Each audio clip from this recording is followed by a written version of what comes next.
We in these streets.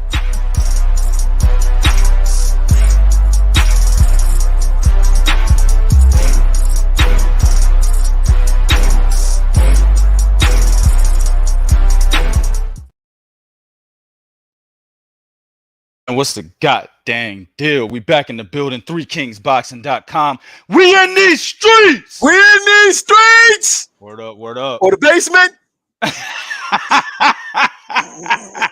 Or the home office.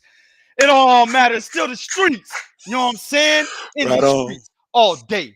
Never get punked. Punk everybody else. Nobody says nothing to 2K or Bo. Not even Bo. That's funny. What movie is that from? I heard That's like Kevin Hart shit, man. Yeah. Word up, man. Welcome everybody. We back here with another one, man. Shout out to my man Bo for the assist. Of course, shout out to everybody at 3kingsboxing.com, the staff and all our contributors, man. We keep it moving. Definitely appreciate everybody that's supporting us, that's been following us, man. Y'all are the reason why we keep it moving. You know what I'm saying? Hard days, rough times. We keep it moving because of y'all. Appreciate it. Of course, y'all know what it is, man. Tomorrow we got a we got a fight.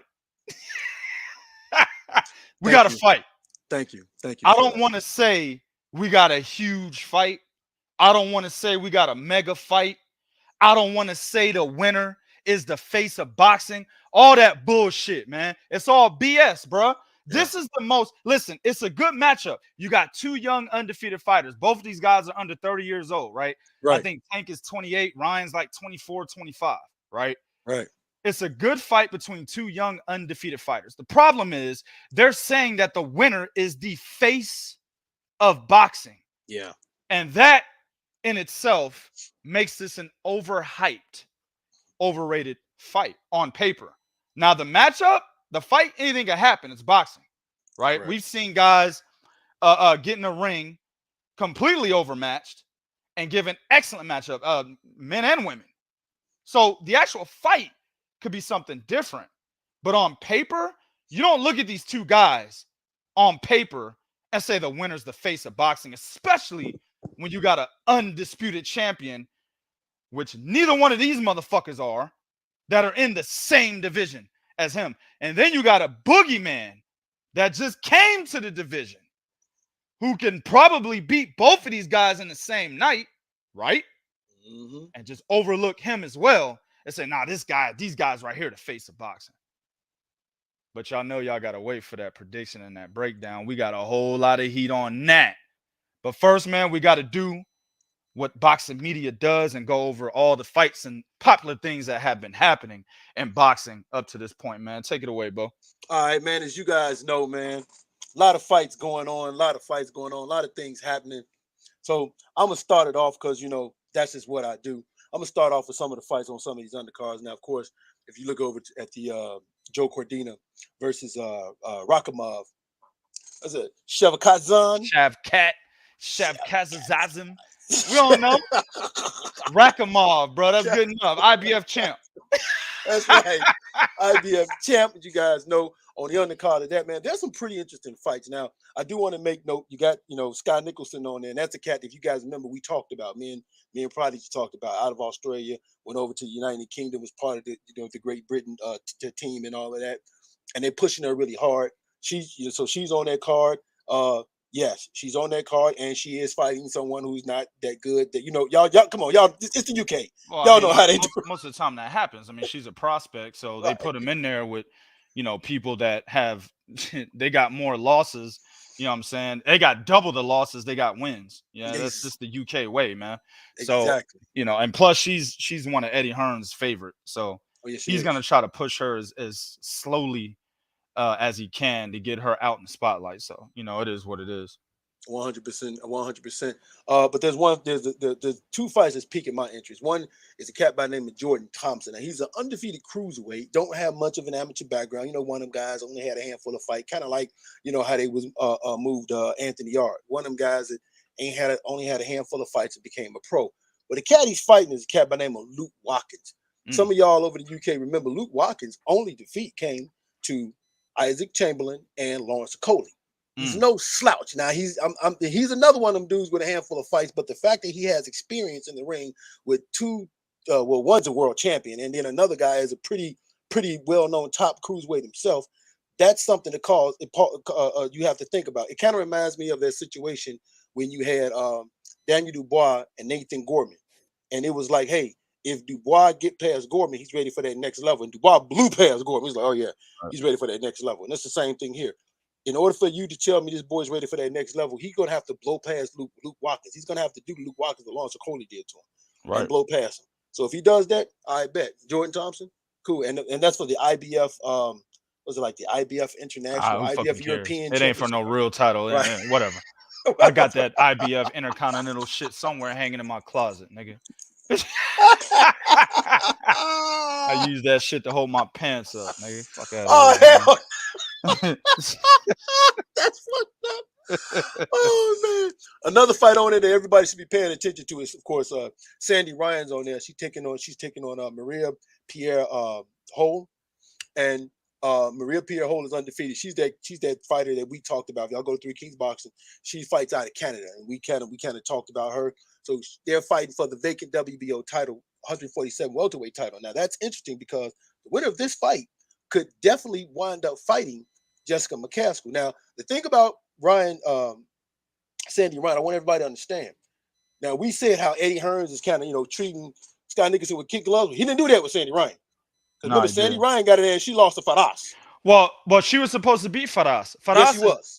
I think didn't Faraz lose twice to Jessica McCaskill? Yes, she did. That's the girl, right? So that's her. She's a former champion, but she's older and she's was supposed to be washed. Yes, she was. So it was actually a good pick from Eddie Hearn to have her in there with Faraz because she wasn't supposed to have anything left in the tank. Yeah, she wasn't. And Sandy Ryan just ended up being way too green for that caliber of fighter for some reason. You know what I'm saying? So I'm not going to shit on down at the prospect. Yeah, I'm not going to shit on the matchup, dog. That Ryan was supposed to look good against her, but she didn't. I think she rematched her and beat her, right? Yes, she did. She rematched her and beat her. Yeah, and she rematched her. And that's how it should have been the first time. But the thing about it is, I will say this about Sandy Ryan: she learned from that because she fought. I think the chick name is Esther Sanchez, who is another 2-division champion. Yeah. And who wasn't supposed to have a lot in the tank also, but she made sure to beat her too. She didn't waste no time with it. So she learned from that. So I'm expecting her to go in and win this fight. And if she goes on and she fights Jessica McCaskill and she beats Jessica McCaskill, it might be time for McCaskill to go. I think it's time for McCaskill to go anyway. I don't know why people think she's a good fighter. I mean, she's a good person. She's cool as shit. We've interviewed her.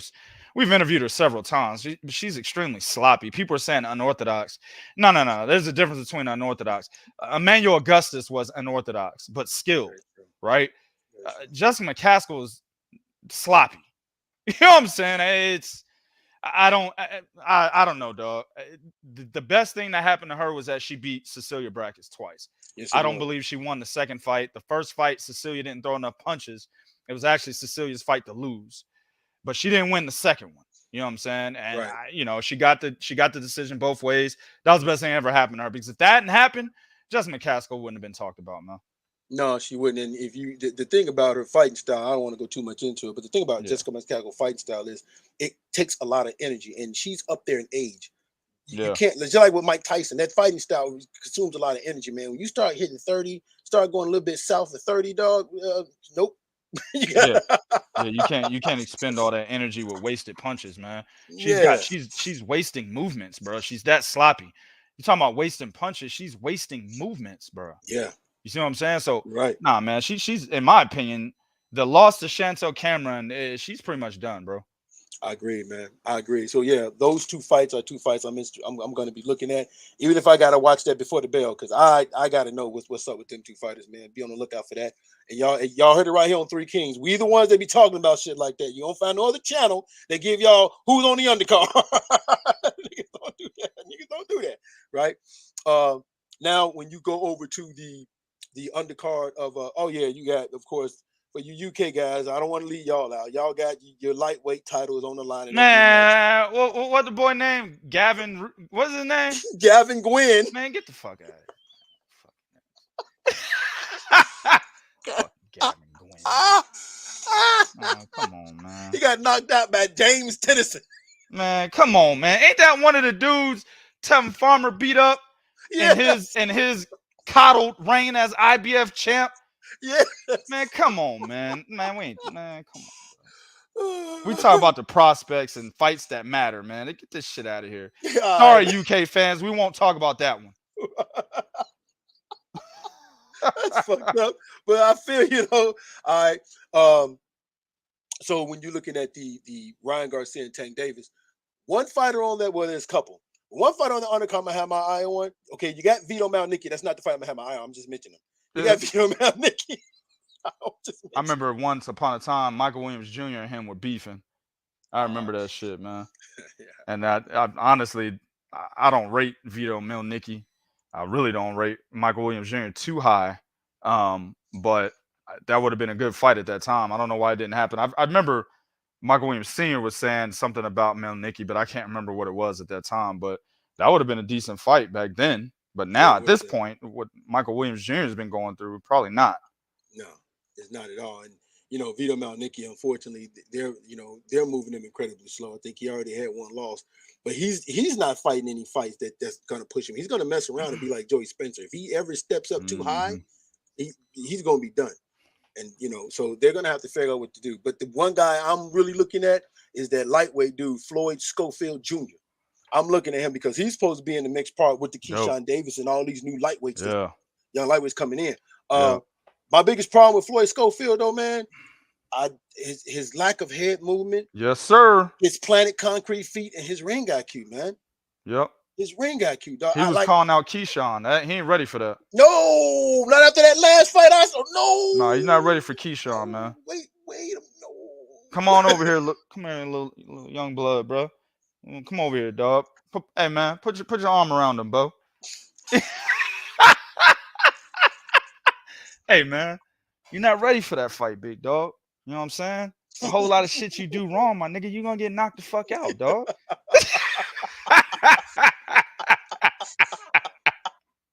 You know what I'm saying? Sometimes you got to put a nigga under your wing, tell him the truth, man. That's like you motherfuckers out there that thought you was ready, you know what I'm saying, to fight your father. You had the uncle be like, hey, come here, man. Look at me. Man, you my nephew and I love you, man. But come on, man. You ain't ready to fight your daddy, man. Come on. Hell yeah. Slow your roll, young pup. You ain't ready for your daddy. Not ready, man. And that's really what I'm with you, man. Like, honestly speaking, man, and he's ranked by some of the governing sanctions. By as a matter of fact, one I believe he's higher ranked than Keyshawn Davis, which is kind of shocking. But he needs some serious seasoning, man. I'm not seeing growth at the rate that I should see it for somebody that they're pushing that hard. Like when you're being pushed that hard, I should see, I'm not gonna say super rapid growth, but I should see a difference between one fight to the next. And sometimes I'm not seeing the difference into two fights later with him, man. So I mean, he's still an intriguing prospect. I can't remember his age. I think he's like 20 or something like that. I can't remember. Yes, that is correct. He's 20. Yeah, he's a young cat. And it's kind of the same thing with Vito Mielnicki. That's what I was going to say about him when you said he's, they're moving him like a Joey Spencer, but he's not even 21 years old yet. I think his birthday is like next week or something like that. So he's still a young kid. So, I mean, moving him like how Joey Spencer's being moved at this point in time, that's fine. Now, when they start moving him like how Brandon Lee is being moved, that's different. You know what I'm saying? Brandon Lee should have been fought somebody at this point in time. Extensive amateur career. People knew Brandon Lee when he was 8 years old and shit. That guy should have definitely fought somebody by now. But Vito Mielnicki at this point, and then of course Floyd Scofield, they don't have to fight anybody right now at this point in time. Kind of groom them, let them learn on the job. But I would tell Floyd, hey man, chill with the mouth, homie. You know what I'm saying? Guys like Keyshawn Davis, nah, man, bro, you're not ready for that yet, dog. Oh yeah, but Keyshawn Davis, he was calling out a whole bunch of them lightweights, man. He was like, all of them. They can't be all of us. There can only be one. I said, well, it ain't you. Yeah. Nah, definitely ain't him, man. He got a long way to go. Good fighter, man, but he got a long way to go. Definitely, most definitely. All right. Also, an intriguing fight. 2K's boy is back, y'all. Doorknob Gabe. Doorknob Gabe. Everybody get a turn. Even my man Bakhram Murtazaliev was supposed to get that turn, but he fucked around and got knocked out. See what happens, bro. A lot of them European cats, man, they don't have that head movement they need to survive in the game, bro. Now, a lot of them dudes is nice. You know what I'm saying? That's very true. Some of them, they get overhyped, overrated, and then they end up fighting somebody that has nothing to lose, like Doorknob Gabe, and he lands that big punch because dude don't move his head and halts some motherfucker's career, right? Now, understand, Doorknob Gabe did nothing after that. He did nothing after that. That nigga sat back and waited on the money for the rematch. Exactly. He lost a couple of fights after that thing, or Drew had a draw. I want to say had a draw with what that boy name? Cuba Arias, Luis Arias. Cuba Arias, and then he lost to Jaime Munguia. Didn't do shit, right? So yeah, Doorknob Gabe is not like this great fighter at this point. It's just that Bakhram Murtazaliev, coming from where he comes from, they don't move that dome, bro. You keep that dome on the center line. So hopefully Murtazaliev in this rematch, right? Because he looked good in his last fight. Hopefully he comes in here, and this is an even worse Doorknob Gabe. I mean, this nigga's doorknob is all faded and shit. You got to put some goddamn WD-40 on this nigga's doorknob, man. You know what I'm saying? Got rusted shit all over it. Hopefully at this point, he could beat a rusted doorknob Gabe, nigga. That motherfucker off gold and shit. This shit ain't even bronze no more, nigga. You know this shit get that off color because they had enough sun on it. Yeah, that shit done went from bronze to copper and shit, motherfucker. Right. At this point, Murtazaliev better win this fight. Because if he don't, it ain't even back to the back of the bus like Kyle Lee Watson, nigga. It's straight up, nah, man, we don't know you. You know what I'm saying? Back to Russia, homie. We don't know you. I think he's from Russia. He's Uzbekistan. I think he's Uzbekistan. Well, that was money wasted. Yeah. God damn it. Who introduced him to me? Motherfucker brought him in here. Who brought him in here? That's Eddie Hearn. The fuck y'all doing bringing this dude over here, man? Eddie, you told me to sign him, Eddie. I went and got him. You told me the other day. You said, hey, that guy right there, and give him $1 million. I gave it to him, Eddie. What did I tell you about listening to me? I don't give a fuck what I said. Shout out to my man Eric R. He said Gabe lost to Shane Mosley Jr. Yeah, he did. Yeah, he did. Forgot about that fight. Good shit. Yeah. Like Shane Mosley Jr., bro. Like, he shouldn't even be called Junior. That should be Shane Mosley, the poor man Shane Mosley, bro. Shane Mosley, the plastic bag Shane Mosley. Dollar General Shane Mosley. Hill Country Fair. Great value. Wow. Wow. I didn't see that one. Great value. Just saying, bro. Come on, man. The complete second hand of all second hands. He lost to that nigga. Shane Mosley got to be looking at his son like, fuck, man. I thought I taught him better than that. I taught this nigga better than that, bro. Making me look bad in front of my bitches. Go on with the show, bro. I'm gonna hold it up. All right, man. No wonder your mama left me. But right. No wonder your mama left me and tried to rob me.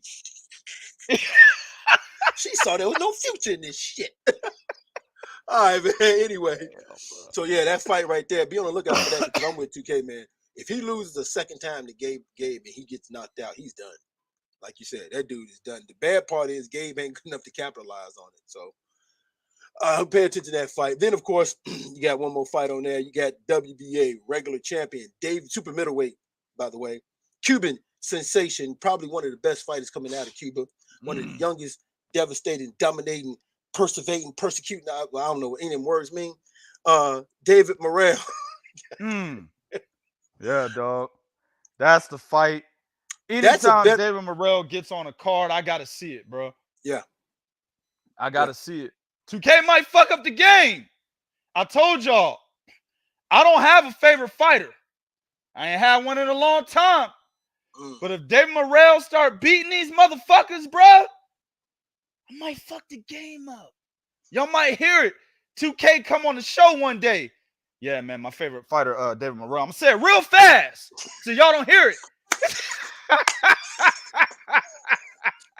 If David Morrell fucks around, beats somebody like David Benavidez, oh dog, Canelo, I might say it. Devil. I want to see David Morrell, Demetrius Andrade. If he beats, man, all right, man. He might, like I said, 2K might fuck the game up, bro. Might have a favorite fighter. I ain't had a favorite fighter in like 10, 15 years, man. I'm with you. I'm with you. You know, my last favorite fighter was Marvelous Marvin Hagler. Yeah. So yeah. it's been a while for ball. Shit, mine was Roy wow. Jones Jr. That was my last favorite. And I'm talking Roy before he got knocked the fuck out 28 times. Mm-hmm. Talking about Roy that whooped James Toney. That was actually the fight, I think. Yeah, I think that was the one. That was the one where I was like, yeah, this nigga's not losing. Definitely the one, man. Yep. I like the fight he got though, because the first guy he was gonna fight was some cat named Shane Abeko. Yeah. Now he's fighting some cat Yamaguchi Falcao. And I like that fight a lot better for him. Much better fight. It's a much better fight, and I think that fight he's going to have to show us what's in the two shit, and also has he mentally gotten over what happened in his last fight when he killed severely injured that cat. I think he caused brain damage or something like that in that last fight, or did that guy wind up passing away? He didn't get brain damage, but they had to put him in a coma, an induced coma. Okay. Yeah, to kind of alleviate the pressure, the pressure on his brain and shit. But Right. he ended up cool, and he doesn't have any reported brain damage that I've seen. Okay. So, but there's no, there's been no talks about him coming back to the ring or anything like that. Well, that guy was supposed to have been good, and David Morrell, you saw what he did to him. Oh yeah, he was undefeated. He was undefeated. He had a hell of a lot of confidence. That's why he took the David Morrell fight. He knew who David Morrell was. Shit. Most boxing's a brotherhood, dog. They know who these guys are. That's a good point. That's why Canelo will only take pictures with David Morrell. He will not talk about fighting him. He only takes pictures with them. He do, don't he? He will not look it up too. Like, damn. You ask him about fighting David Morrell, he fucking acts like he don't know English. Is it high blood? No English. Fuck it, Holmes. I don't know English. Fuck it. So Canelo, about David Morrell. Well, he just beat Caleb Plant. No, Morrell. That's fucked up. That's real shit though. Like at the end of the day, bro, David Morrell is seriously levels above any other, second tier fighter in the game, in my opinion, bro. Like I think they talk about Boots Ennis. They talk about Virgil Ortiz. Yeah, thank you, Virgil Ortiz. I always want to say Victor. Virgil Ortiz. My man Frank Martin got into the fray. They talk about Eric Rosa right down there at 105 pounds. Nah, man, that's David Morrell, dog. That's a top level second tier fight. When I mean second tier, it's because he hasn't got the wins or the resume to be considered an elite fighter. Now, when you watch him fight, his skill wise, he is elite. You can see him skill wise, he's elite, but he has to get those fights to be considered an elite fighter overall, right? Got to have the resume and the skill set to go with it. So he's a second tier fighter at this moment in time. But in my opinion, that's not going to last very long, dog. It's not going to last. He's the top. He's the most skilled second tier fighter in the game right now, bro. Easy. 100%. And if you guys been following 3kingsboxing.com, you guys know we wrote the article. There is a contract that is signed with David Morrell's name on it and David Benavidez. And that is a fight Morrell wants. So if he goes into this fight against Falcao and he looks good, he has made it very clear he's pushing for that fight. And again, go to 3kingsboxing.com. The Samson Lekowicz of Samson Boxing has already said that if David Benavidez don't get Canelo, that's the fight they'll make. Yep. So, man, fuck that, dog. I'm turning my phone off. That fight gets made, my phone's getting turned off, bro. Nobody fucking calling me during that fight. Fuck wrong with you, dog? That's an infraction, nigga. You know what I'm saying? That's an infraction. Go sit on the wall 20 minutes. I'm making grown men sit on it. Sit your ass on the wall, nigga. Dialing my phone number while David Morrell, David Benavidez is about to fight. Fuck wrong with you? Go to the kitty table. What? Go to the goddamn kitty table. Hell yeah. Throw the nigga food on the floor and shit. Y'all don't know what that is. That's Four Brothers, man. Dope Right. ass film. I'm with you though, man. If that fight, that's actually now when we down, that's a fight. That's a big fight as far as if you know boxing. Like how y'all trying to do this Tank Davis and Ryan Garcia, that's a big fight right there. Benavidez and Morrell, Yeah. woo, that's a big fight. It's a huge fight, man. Yeah, that's some shit I want to see. You know, there's also been talks of if Benavidez can't get matchup, they trying to make Morrell and Bivol. There's also been a couple people. There's been some rumblings about that. That's another big fight too. You know, y'all got to understand how good that boy is, and he has under 10 fights. That boy's good. Yeah, boy's good. I don't think he beats Bivol right now, but he's good though, man. Yeah, that boy, that's a good fight. So those are the things that you guys got that are on the undercards, and some of the fights to be on the lookout for that's on the undercards, which is why these undercards are worth watching, man. There's a lot of guys on these undercards you guys got to pay attention to because the undercard fighters are the stars of tomorrow. Yep. Tank Davis, Ryan Garcia, even Canelo always fought on Floyd undercard. Sure did. He sure did until he actually got that opportunity to fight Floyd, right? And that's when, that was his big break. It wasn't Matthew Hatton. No. It wasn't Ryan Rhodes. Right. It wasn't damn, I forgot the Miguel Vasquez. It wasn't Miguel Vasquez twice. It wasn't fucking Jose Cito Lopez. None of them. It was Floyd. Exactly. So y'all make sure, man, y'all tune in for, like I said, man, a lot of guys on there I'm looking at. Zuffa Barrett might not win that fight because that cat he fighting is good, man. His only losses came to world champion Oscar Valdez. Zuffa Barrett is remember I said that there's these fighters out here. I was talking about Caleb Plant in particular. I remember that. And Zuffa Barrett is really one of these guys. They're slick, but really not. You know what I'm saying? Like, yeah, you said that on the show. They have slick properties, right, in their style, but they're really not good at being slick because they don't have the defense to be a slick fighter. Right. People don't understand. Slickness is not just footwork, hand speed. Defense is also involved in being a properly slick fighter. Think Pernell Whitaker. Go back in time and think Nicolino Luce, Willie Pep. Those are slick fighters. See what I'm saying? Andre Ward is a slick fighter, bro, especially on the inside, which is very difficult to do. Be a slick fighter on the inside. That means you hardly ever get hit while you're at close quarters, bro. You see what I'm saying? Those are slick fighters.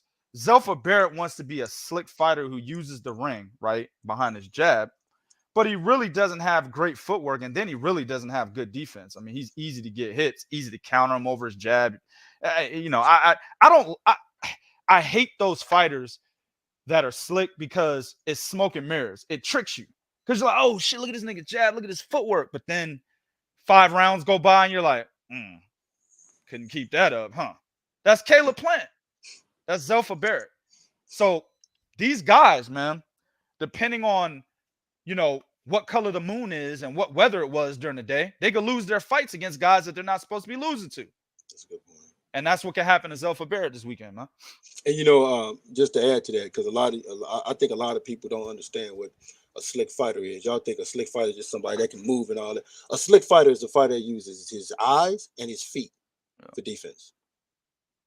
That's what a slick fighter is. He uses his eyes and his feet for defense. Andre Ward footwork is the reason why he could be up close in your fucking face, hell yeah, fighting you up close and not get hit. That nigga use his eyes and his foot and his feet. Yep. And if y'all don't know what Zuffa is, just go back to his last fight. The IBF champion at 130 pounds that Joe Cordina's fighting in the damn main event. That's who those two fought for that vacant IBF title, right? Joe Cordina had to drop the title. Those two guys fought for it. And then Joe Cordina's obviously getting the immediate opportunity to get his title back. But Zuffa Barrett was beating Rakhimov. Yeah. But he couldn't keep up the slickness. He couldn't keep up the pace. So Rakhimov wore him down in the second half of the fight and got him out of there. See what I'm saying? And so what I'm saying about Zuffa Barrett, there is a example of what I'm saying right there on YouTube in his last fight against Rakhimov. So this could also, I don't rate Zuffa Barrett very high. Never did. I never will. Yeah. I agree with that, man, 100%. So So like we said, man, be on the lookout for that. All right, so now let's start moving into some of these topics and some of these. All I'm gonna say is shout out to my man Prodigy. I told him the topics, and he came up with these titles, and they're just fucking beautiful. A motherfucker with an imagination is a good thing to have when you get my age, right? So first, we're gonna start off with, as you guys know, there is a new unified super bantamweight champion, and his name is Marlon Topolis. He beat MJ. He beat Akhmadaliev, right? Bro, you're my only proof. Didn't I tell y'all niggas I was gonna be a tough fight for MJ? Yes, man? you did. You're my only proof because we didn't do no show or anything like that. Didn't do a prediction video prior to the fight.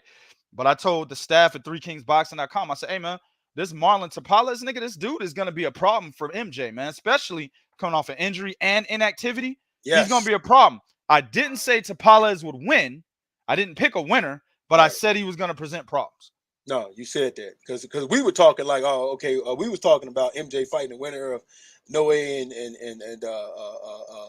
Fulton. He was like, oh, hold on now. This dude, the Papa's gonna be a problem. He's like, man, he ain't walking over that cat. Like, he ain't walking over that guy. Yeah. Yep. It was me and Mike. We was talking like, yeah, man, he gonna fight. He was like, oh, now. And as you guys know, he wound up beating him. Now, the question comes down to it is Akhmadaliev, is he overrated? Is MJ overrated? Now, I want a couple people to keep in mind, right? I think he only has like 12 or 13 fights. He don't have a lot of fights. He was kind of fast-tracked because of his amateur background. But this was coming for him. If go back to the Daniel Rahman fight, he barely won that fight. This was coming for him. All he had to do is run up against, because what Daniel Rahman did in the second half of the fight is what Marlon Topolis started doing in the beginning of the fight. Coming at that motherfucker with that jab, applying that pressure, keeping him going backwards. And kept punches all in his face. That's what he did. He came forward, provided angles, kept a jab and kept punches in his face. And I remember Sergio and him talking about something's off about MJ. No, ain't no. It was Chris Fanning. Something's off about MJ and Sergio. No. Don't discredit what Marlon is doing. Right. Don't be discredited what Marlon is doing. And that's what he did. And he did it 12 whole rounds, and MJ could not make the adjustment. So this was coming. So this is kind of a tough one for me too, man. Like, is he overrated? It's kind of a tough one for me because he did beat Daniel Rahman. The inactivity and the injury played a part of it. But if you're supposed to be that dude, then you got to come up with a way to overcome that. So I'm gonna have to go on until he rematches this guy and wins this guy and beat him back again. I'm gonna have to go with the yes, because you shouldn't lose to a Marlon Topolis. Well, I disagree on two different things. Number one, Marlon Topolis was good, man. I try to tell niggas the nigga was good, bro. I seen the dude fight. I'm aware of him. He's a good fighter. You know what I'm saying? So I had no problem. Keep in mind, this is Marlon Topolis that after he took some losses, got better after the losses. Exactly. Yeah, a lot. I mean, and that happens in boxing all the time. So, I disagree with that. He should not have lost to Marlon Topolis. Like I said, he had an injury and he was on a layoff. So you could definitely lose to guys like Marlon Topolis, who have nothing to lose, who's been chasing becoming a champion for his entire career. You could definitely lose to a guy like that. And he's skilled. Absolutely. It was actually a tough fight to take, after a layoff, to be honest with you. So I disagree with that. And then I also disagree with him being overrated because he wasn't really rated that high, in my opinion. Actually, I think he was underrated. MJ should have been talked about a lot more than he really was. He did beat, I understand he won by split decision against Daniel Rahman, but Daniel Rahman was beating everybody. Hell, Ray Vargas ducked Daniel Rahman, man. Yeah, you know what I'm saying? Remember, Daniel Rahman was the unified champion for a minute, and Ray Vargas was holding down the WBC title, and Daniel Rahman kept calling him out, and Rahman never wanted Vargas never wanted no smoke. That's how he wound up fighting MJ. Well, that's how he ended up fighting TJ Doheny and took his little belt. Because at least TJ Doheny was like, fuck it, I'll fight him, and Vargas don't want to fight him, I'll fight him. Right. So took his little belt. That motherfucker only was champ for like half a minute, took his belt. Then he ended up fighting MJ somewhere down the line, or it could have been the next fight, I don't remember. But my point is, Daniel Rahman was the guy at 122 for a little bit, bro. Nobody was beating Daniel Rahman. MJ came in with like 8-9 fights and beat this nigga up. Now he won by split decision, but Daniel Rahman was at the peak of his career at that time. He's the guy that heads the division. You see what I'm saying? Mm-hmm. And this is why I tell people context is key. Context in terms of what has happened in a particular fight when guys are fighting certain fighters. You see what I'm saying? That's a good point. Like him fighting Daniel Ramon with Daniel Ramon's at his peak is a better win than when Fulton beat Daniel Ramon. That Daniel Ramon was no longer the Daniel Ramon that lost to MJ. Those are two different Daniel Ramons. Yeah. You see what I'm saying? Yeah. So the Daniel Ramon that MJ beat was at the top of his game, bro. And MJ beat him. And he was the unified champion with fucking 8 wins or 9 wins, dog, on his resume. He should have been talked about a lot more than he really was. When Fulton ended up beating what's that boy name? The Mayweather fighter. Mayweather fighter for the WBO championship. I can't think of his fucking name right now, but Hispanic cat. When he beat him, and then he beat Brandon Figueroa, right, and became unified champion, everybody was talking about Fulton. They forgot about MJ. Yeah, that's true. I'm like, wait a minute, MJ knocked off the top dude in the division, bro. You see what I'm saying? Yeah, that's true. Now, people were like, diehard boxing fans were like, oh man, I want to see MJ and Fulton for undisputed. Fulton was always like, I want to fight MJ, blah, blah, blah. But boxing media, the ones that should be pushing these fighters and putting these guys out here in front of you to tell you who's good and who's not, like what we do, they weren't doing that for MJ.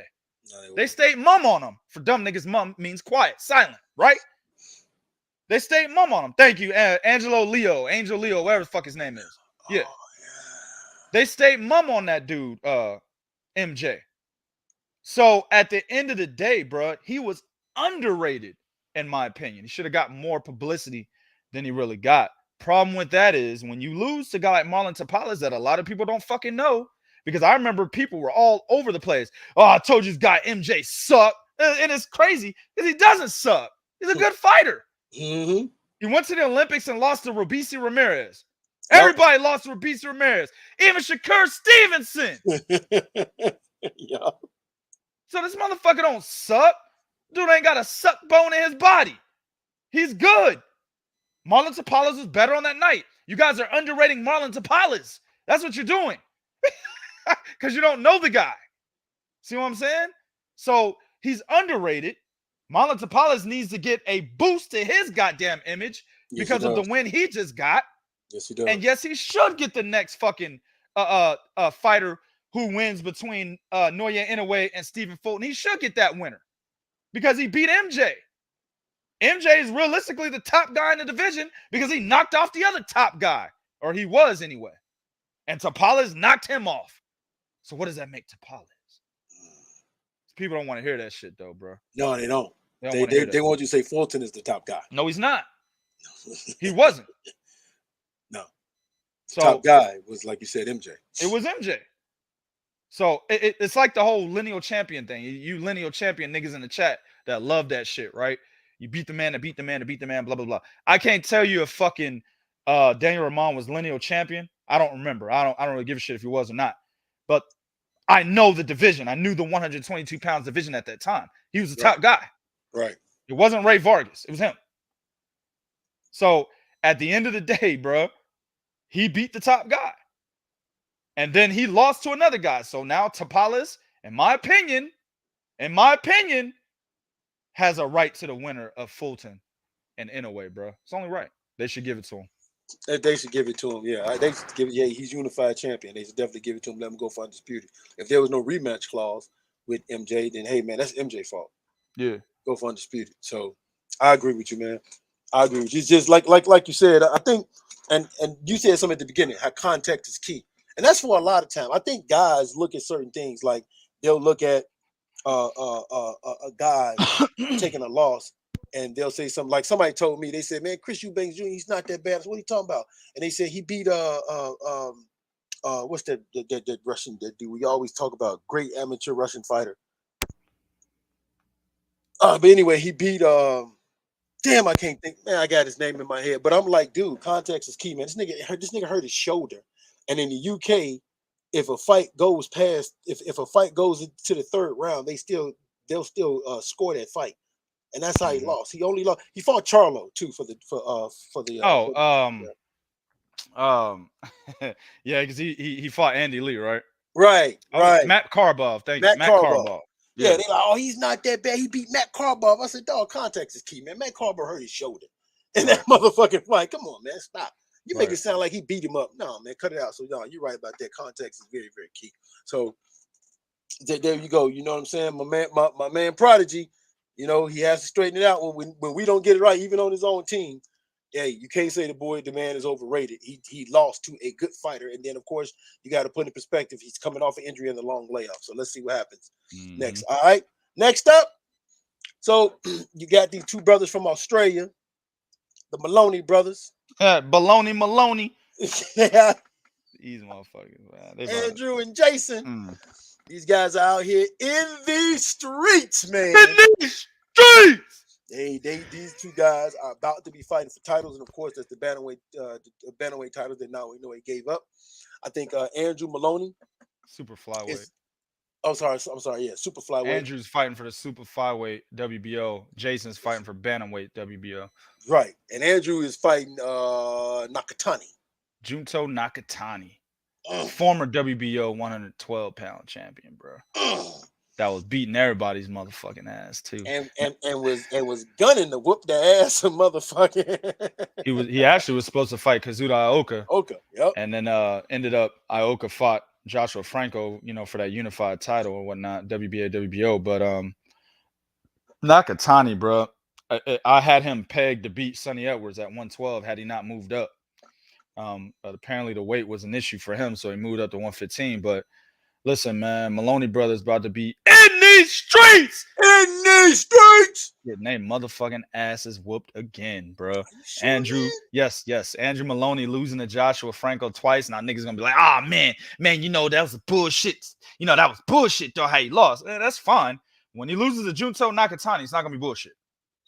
Nakatani's better than Joshua Franco. Yeah. You know what I'm saying? He's actually much better than Joshua Franco, in my opinion. Yeah, this ain't gonna be bullshit, guys. It's gonna be a nice, thorough ass whooping that Andrew Moloney gets, bro. You know what I'm saying? Jason Moloney, yeah, we saw what happened to him. We were actually upset that he fought fucking Noya anyway. We wanted to see John Real Casimiro. We didn't want to see him. You know what I'm saying? And then Moloney Jason anyway got in there, got knocked the fuck out. Boom, boom, boom, done. Right? He's fighting Vincent Astrolabio. Vincent Astrolabio is a dude that beat Rigo. And the niggas was like, ah, man, you know what I'm saying? That was a close fight. It was a bullshit decision. Okay. He comes back. He fights this Russian cat. Now, he beats the Russian cat, knocks him out, right? The Russian cat, I think, was undefeated. Knocks him out. But it's not who he fought. It's how he fought. Look at that style, bro. Look at that footwork. Like, his idol is Manny Pacquiao, as most Filipino fighters, their idol is Manny Pacquiao. But this guy can actually emulate a lot of the things that Manny Pacquiao does in terms of giving angles, right? Volume punching. Not hand speed per se, but he does have fast hands. And he's got power. Vince Astrolabio is fucking nice, bro. Yeah, he is. And you look at Jason Moloney, who is, in my opinion, when it comes to the Moloney brothers, this nigga's the Anthony Peterson of the Moloney brothers. Andrew's way better than Jason. Just like Lamont was way better than Anthony Peterson, Andrew's way better than fucking Jason Moloney. Oh, that's fucked up. So he's the Anthony Peterson. He's the Anthony Durrell, right? He's the worst brother. He about to get fucked off, nigga. Anthony's is taking a hit. Yeah, them Anthony's be taking them hits, bro. He about to get fucked off. Yeah. Vincent Astrolabio is about to walk circles around Jason Moloney, bro. Circles. It's going to be easy work. 2K's telling you that now. Easy work. Vincent Astrolabio, new WBO bantamweight champion, bro. Andrew Moloney, good fighter. He's better than Jason. Right. But Junto Nakatani's a fucking beast. He didn't look too good in his last fight because he was moving up in weight. But that's all it takes is one good fight to get acclimated with the new weight. Then you're back to who you used to be. Woo, he gonna fuck that boy up. It's the wrong time. Yeah. You know, I was just thinking maybe they should switch because I think Andrew probably would have a better chance against Astrolabios. No, I feel bad for Jason. They shouldn't switch. Jason don't have a better chance either way. No, I'm talking about Andrew, not Jason. But you said they should switch. Well, that shit don't work for Jason. Well, I don't care about Andrew. Jason, Jason don't even that nigga don't get a consideration. Well, no. fuck him. I'm trying to help one of them get a title so they can have one in the family. Man, Shit. Astrolabio beats Andrew Moloney too. That's too much movement, man. Yeah. Nah, man. Junto is he has a high IQ, bro. Now, the only thing I can say is that Japanese fighters have not been looking good as of recent, right? Kazuda Aoka didn't look good. Jinjiro Shigeoka didn't look good, right? There's been several Japanese fighters that we've been saying, are really good fighters that have turned in dud performances rather recently. Junto Nakatani didn't look that good in his last fight, bro. So he could fuck around and turn in another dud. But I'm not putting my money on that dud, bro. You know what I'm saying? I wouldn't put my money on that dud. I put it on Junto Nakatani, man. So, listen, man. Big ups to the Moloney Brothers, man. They out there, they making moves, they trying to get these titles. But man, did they sign the wrong contracts, man. Yeah, they did. Damn. When I saw that shit, I said, damn, that's tough. Yeah, bro. Damn. Yeah, bro. Like, damn, man. I know Andrew got to be sitting back like, man, I was supposed to have beat Joshua Franco, man. Yeah, dog. Got me fighting Junto Nakatani. This is bullshit. Yep. My man Alex said Jason Moloney didn't really have anywhere to go. It was either Astrolabio or Nonito. Did he make the right choice? Nonito's 40 fucking years old. No. I know y'all love Nonito Donaire. He got that left hook, whatever. But he's 40.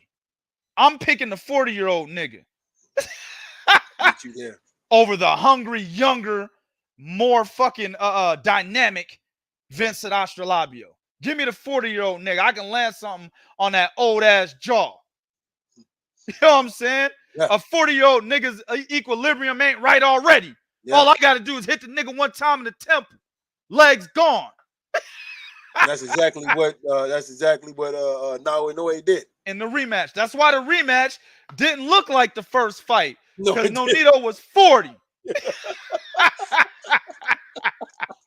That fucking fight with Nordine Aobali and that goddamn that damn mandatory that I forgot who it was, the Filipino guy he fought, that was his mandatory after he beat Nordine Aobali. I don't remember the guy's name. But that shit was smoke and mirrors, man.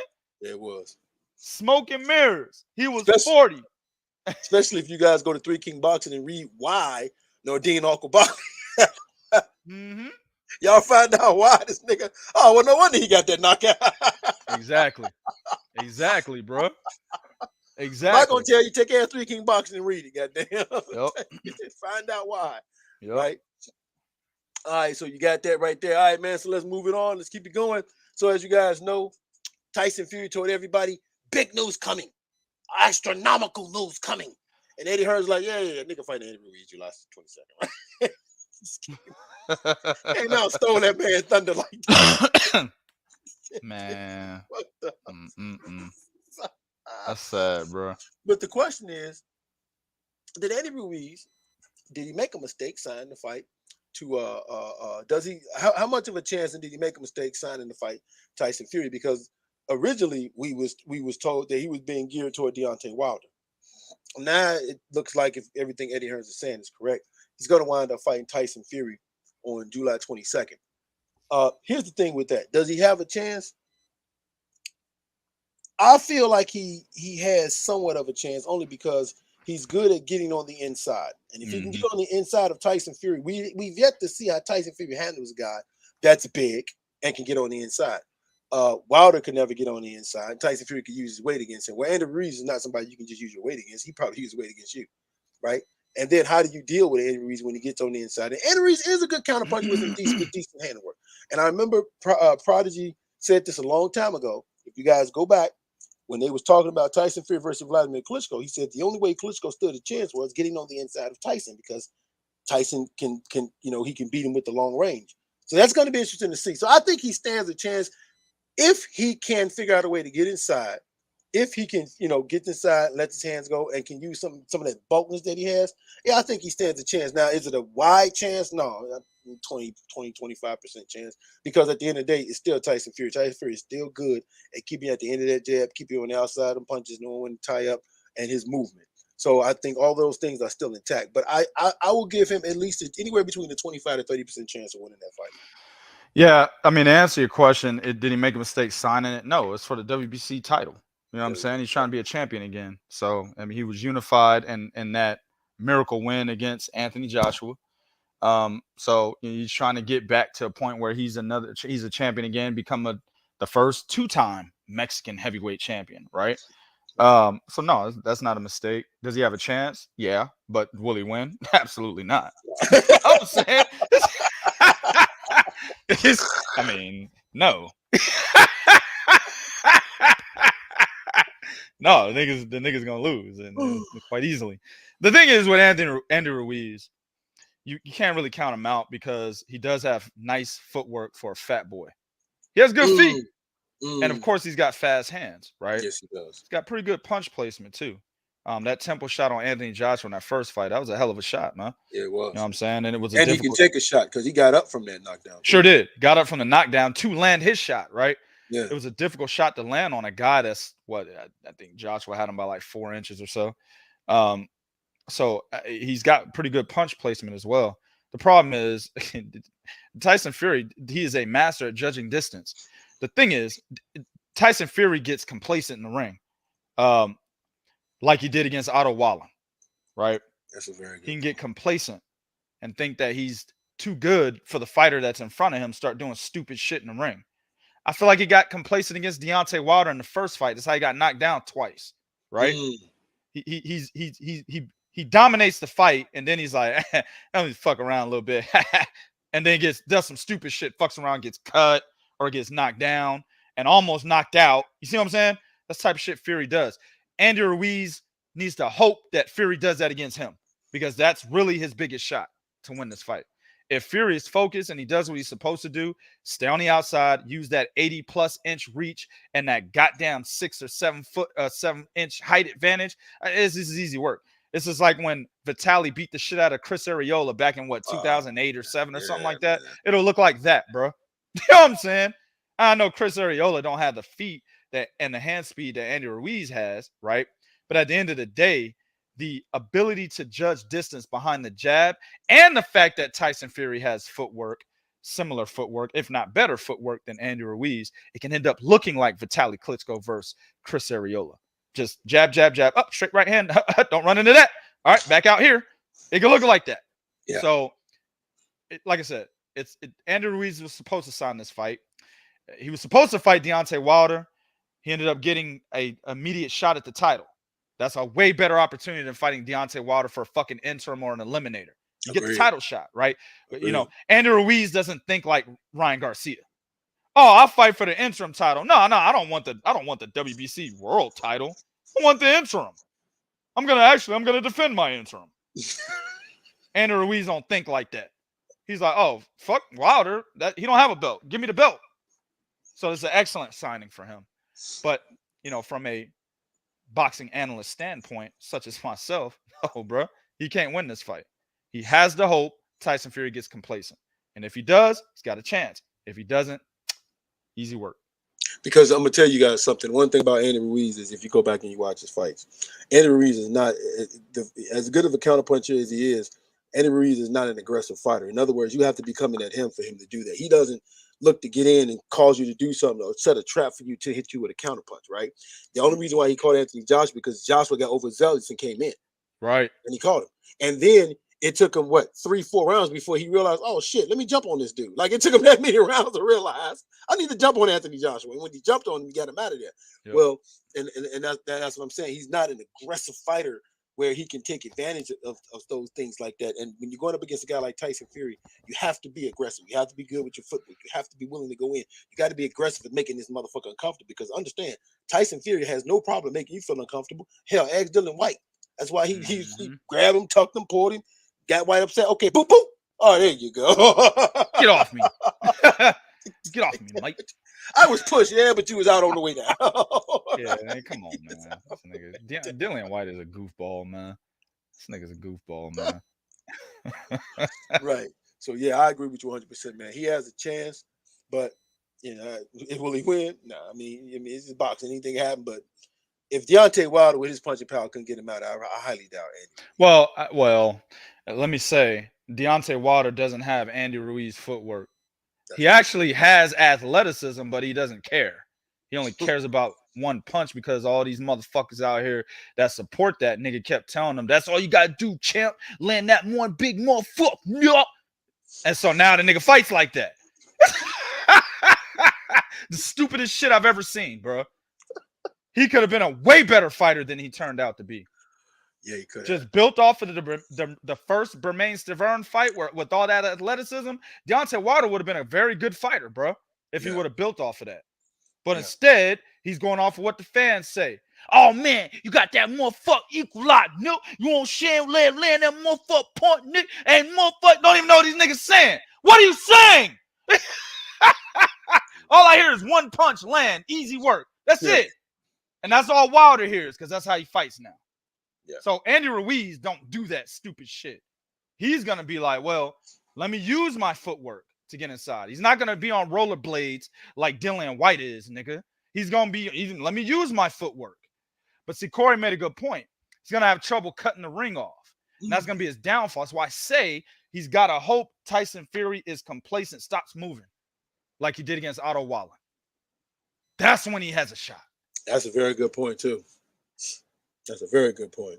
And you're right. That's exactly when he has a shot. So we'll see what happens, man. All right. So next up, as you guys know, of course, go to threekingsboxing.com. We talk about it. You have the 4-fight heavyweight fight that is being introduced, or as Eddie Hearn says, there's conversations taking place. Okay. There's nothing concrete. We're having conversations. It's amazing how the UK cats pronounce every letter of every word when they talk. Right? Except a T. Fight right. Pronounce every goddamn letter and every other word, but forget the T's and shit. Yeah, a fire. Oh, what, nigga? You're absolutely right, man. So, as you guys might have heard, in December they're trying to plan a big time mega 4 heavyweight fight over there somewhere in the Middle East. You would have the undisputed fight if these guys don't lose any interim fights against Tyson Fury taking on unified heavyweight champion Alexander Usyk, and then of course Deontay Wilder facing Anthony Joshua. Now Eddie Hearn is on record as saying in December in Saudi Arabia, Anthony Joshua is going to fight either Deontay Wilder or Tyson Fury. More so, I believe, is Deontay Wilder, only because if again, threekingsboxing.com, Anthony Joshua talks about and understands how dangerous a fight with Deontay Wilder would be when they fight. This is exactly what he's saying. Check it out over there. So the thing of it is should fans believe, or how much stock should we put into this actually taking place? Because we're talking about a lot of money. We're talking about the undisputed fight, right? And we're talking about guys that's going to want a huge, huge payday, right? This is a huge, huge payday. So how much stock should fans put into this? And I'm going to say this, because we've been down this plane before, right? We see these guys talk, and no fight happen. I mean, hell, what Usyk and Tyson Fury played out with that whole week, that's all we heard when was talking, and nothing happened, right? We should have been had Deontay Wilder and Anthony Joshua. I don't know why niggas need to take L's before they realize they have to fight. I'm gonna say it like this: for me personally, until I see something concrete, because Eddie's making it very clear where there's conversations. So until I see something concrete, until I see something like seriously concrete, or until we get information like we get it that's solid, yeah, I'm gonna give it the hairy eyeball. Like, okay, I'm gonna give it the hairy eyeball. Like, okay, because I hope it happens. I really do hope it happens. It would be great for boxing if it happens. But because of the history of it, I wouldn't be. I'm not mad if fans are skeptical, man. What's your thoughts on this? Well, I don't hope shit in boxing anymore. Not in this fucking era. You know what I'm saying? Back in the day, you could hope and shit. You know that your hopes would be a high percentage that something could happen. Not saying that everything happened the way you wanted it back in the day, but the percentage was high. Today, it's very low. You know what I'm saying? So having hope is not enough. I mean, Just don't think about it, nigga. You got to get like superstitious about it, man. If I just don't think about it, the fight can happen. It's fucking stupid, bro. I can't stand this era, man. But so I don't hope for shit. But at the end of the day, should fans believe that this could happen? I'm gonna say a little bit, yeah. The reason why is because they're talking about it in Dubai. That's why. Very good When point. fights don't get made, they go to Dubai. That's what Very good happens. point. Like Jarrell Miller was told, "Hey, nigga, we not fucking with you at all" by two of the top promotional companies. So where did Jarrell Miller go? Dubai. And got a fight in Dubai as the main event on an app with Floyd Mayweather, the commentator, because they're where, Bo? In Dubai. Exactly. That's the only time you can get Floyd Mayweather to commentate any fucking thing. If they're where, Bo? In Dubai. Exactly. So that right there, that should give you a little bit of hope for you boxing fans that still have hope that this fight could, or that this card anyway, could possibly happen, because them cats in Dubai, they giving up the dough, bro. They gave Jarrell Miller mad dough. You know what I'm saying? To fight Lucas fucking Brown, guys. They gave him mad dough for that shit, bro. They gave Andy Ruiz and Anthony Joshua the rematch. Mad ducats. You know what I'm saying? They giving Floyd Mayweather mad pesos, nigga, for exhibitions. You know what I'm saying? This nigga is walking home with supreme greenbacks for exhibitions. Nobody's even in the arena. Nobody's even there. 15 motherfuckers there, bruh. And he's still getting a guaranteed serious dough payday, bruh. Yeah. So with that being said, yeah, this shit could actually happen, ladies and gentlemen. Not saying you should sit back and hope for it, but you should think, Dubai? Money? Oh. Money can get anybody to do any fucking thing. Right.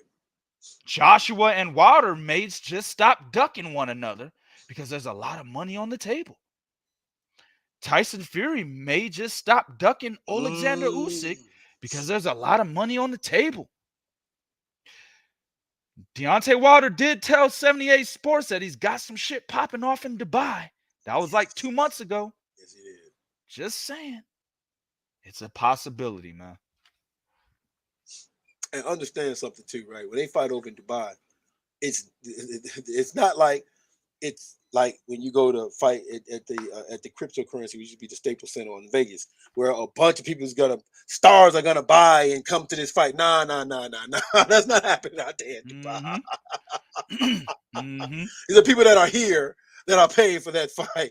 Like, did you guys even see the press conference they had in Dubai for Anthony Joshua and Jermaine Franklin? You guys see that? Yep. They were in a dome. I'm like, what a dome? Like, what the hell? Yeah, for a press conference, dog. It's money over here. You absolutely right. Money. But here's the problem. Here's the deal. My man Corey said, I'd say damn near zero. Those purses would be insane. Right. They'd be insane to us. But to them Saudis, they make their own fucking money, dog. Corey, them niggas will give you $40 million. Here you go. And then go get that right back an hour later. That's how much money they got over there. They make their own fucking money, man. So they don't give a fuck. They get these niggas 200 million each. They don't give a fuck. They're gonna make all that shit right back within the same day. They take a loss, giving these niggas major purses, and recoup on that loss when they wake up the next day. I lost fucking $200 million last night. Oh, there it is. It's back. That's how much money's over there. That's not even the next day. That's as soon as the fight is over with. They like after midnight. Oh, okay. Yep. It's back. It's back. So that's why niggas is going to Dubai. Think about it. They gave Andy Ruiz didn't they get that motherfucker like 19 million or something stupid like that? They gave Joshua like 30. He didn't want to go. Yeah. They bumped up his pay, and he made something like $15-16 million. Yeah. Yep. For Andy Ruiz, I understand he was the unified champ, but Come on, that was a miracle win. Right. That's why Joshua got the bigger purse any fucking way. Yeah, he did. Yeah, he did. He did. You're right. He did. He did. Yeah. He did. So yeah, dog, they gonna give a fuck about giving up dough. They gonna give it up just so they can have that shit over there. It's a new day, bro. Hey man, I'm finna pull a Badu Jack. I'm going to Dubai. Hell yeah. I'm going to Dubai. I'll fight an exhibition with a nigga over in Dubai, bro. Hell yeah, y'all Where give that it nigga up Zhilei Davis like at. That nigga Zhilei Davis, bro.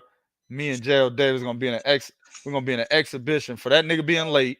I'm calling that nigga out in an exhibition in Dubai, nigga. Just take the dive, Jay. Just take the dive, bro. Pull that Tyron Woodley, nigga. Oh man. Oh, take the dive. All right, man. So next up, as you guys know, we had a big upset in the heavyweight division. Yeah, Zhilei Zhang beating the juggernaut Joe Joyce. Right now, there's something I want to express to you guys. Zhilei Zhang is the new WBO interim heavyweight titleist. I hate when they say champion. That's the confusing thing. These boys is not champion. You're titleist. But that's a conversation for another day. But anyway, so he won that. So he's in position to fight for a world title. Joe Joyce actually trying to stay busy, and I get it. You're trying to stay busy instead of sitting on your loins waiting to fight. So credit for him to taking the fight because he shouldn't have to take it. But does this right here, should Zhilei Zhang be considered as being part of the top heavyweights in the division after beating Joe Joyce? Now, I'm gonna go first, and let me just say this: it was Joe fucking Joyce, y'all. Like, oh, it was Joe Joyce, y'all. Damn, bro. I'm just saying, it was Joe Joyce whose, and I hope I'm saying this right, whose theme about him was, I got a chin, you can hit it all you want, I'm gonna keep coming. Mm-hmm. It wasn't skills, it wasn't boxing ability. Like, this is the only guy I've ever known to get with Solace, and I'm like, what are you doing with him? Ismael. Nothing. Hey, Ismael, ¿qué pasa? ¿Qué pasa? ¿Por qué eso no mejor? I'm trying to figure out what the fuck. Right. Well, like, what was the point? You picked a goddamn trainer that can turn you into a slick fighter and didn't use none of that. He's not using none of that shit. Like, what? What are you doing? Wasting money. If you watch Joe Joyce, when he fought Daniel DeBoss nailing that goddamn chin. Joe Joyce just came with that slow ass jab, puffed up his eye. Go back to the Bermain Stavern fight. Mr. Burn, whacking away, nailing that chin. Joe Joyce just kept coming, right? Well, what Zhilei Zhang did was, and of course, I still believe Zhilei Zhang beat Philip Horkovich. He just got the knockout against Philip Horkovich. The knock on Zhilei Zhang was he always gasses out toward the end of the fight, right? But he gets in there against Joe Joyce, and he throws the straight left hand to the point where I'm on the other side of my TV. What?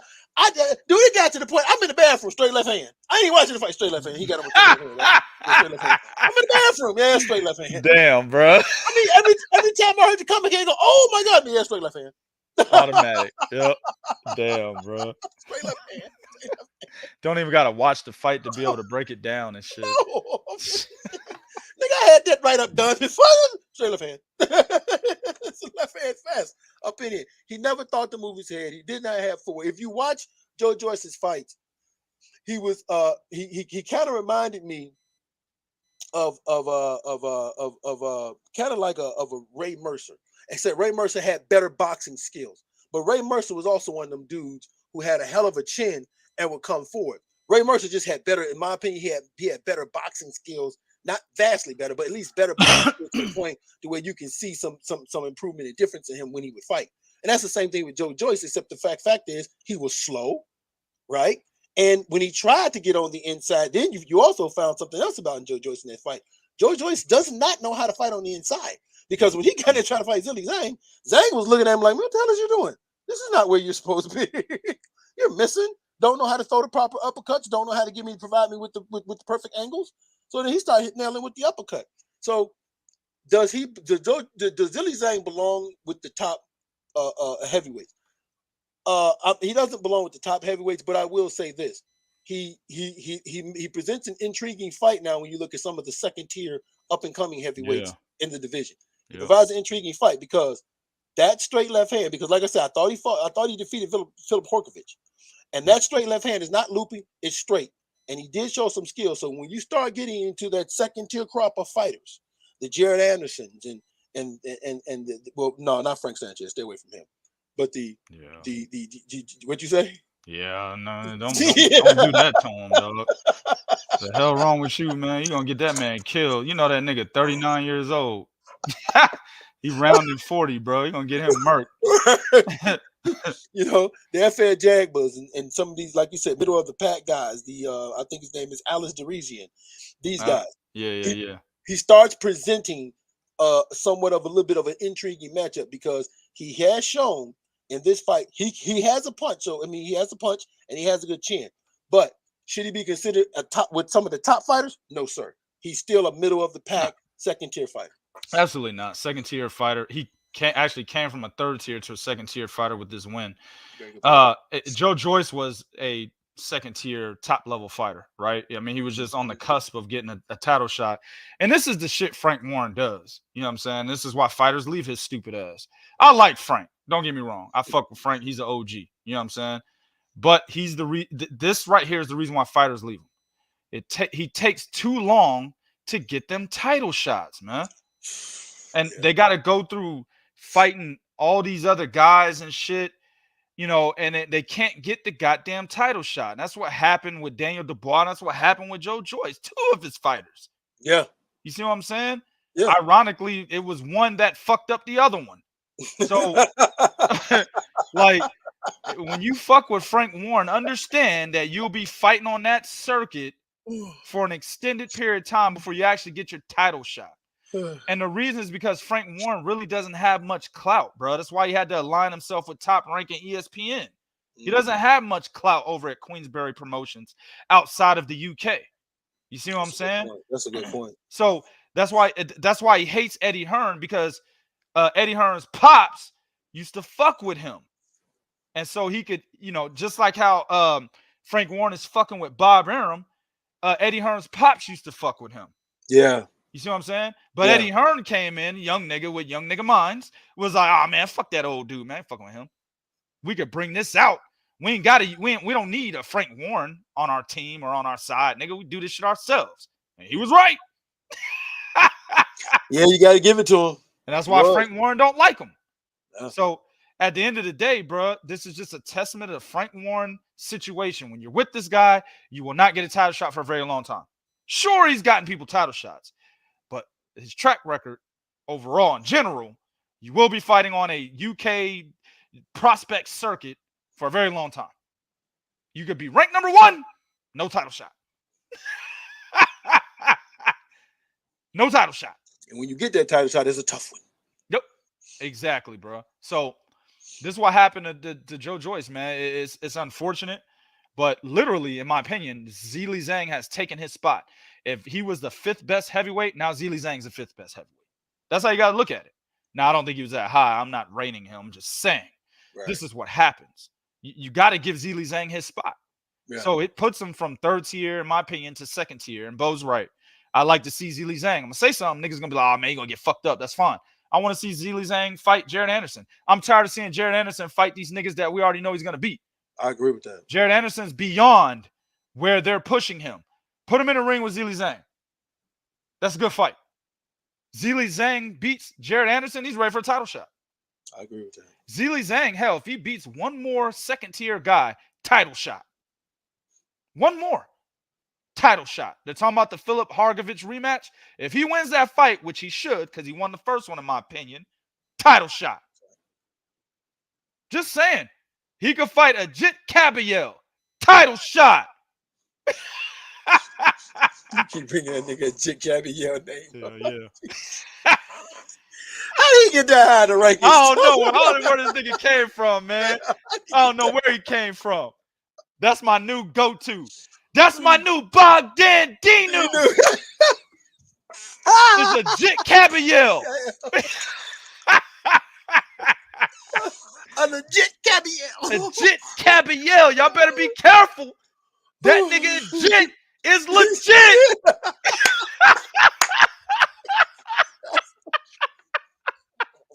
Where y'all gonna go to get shit like this, man?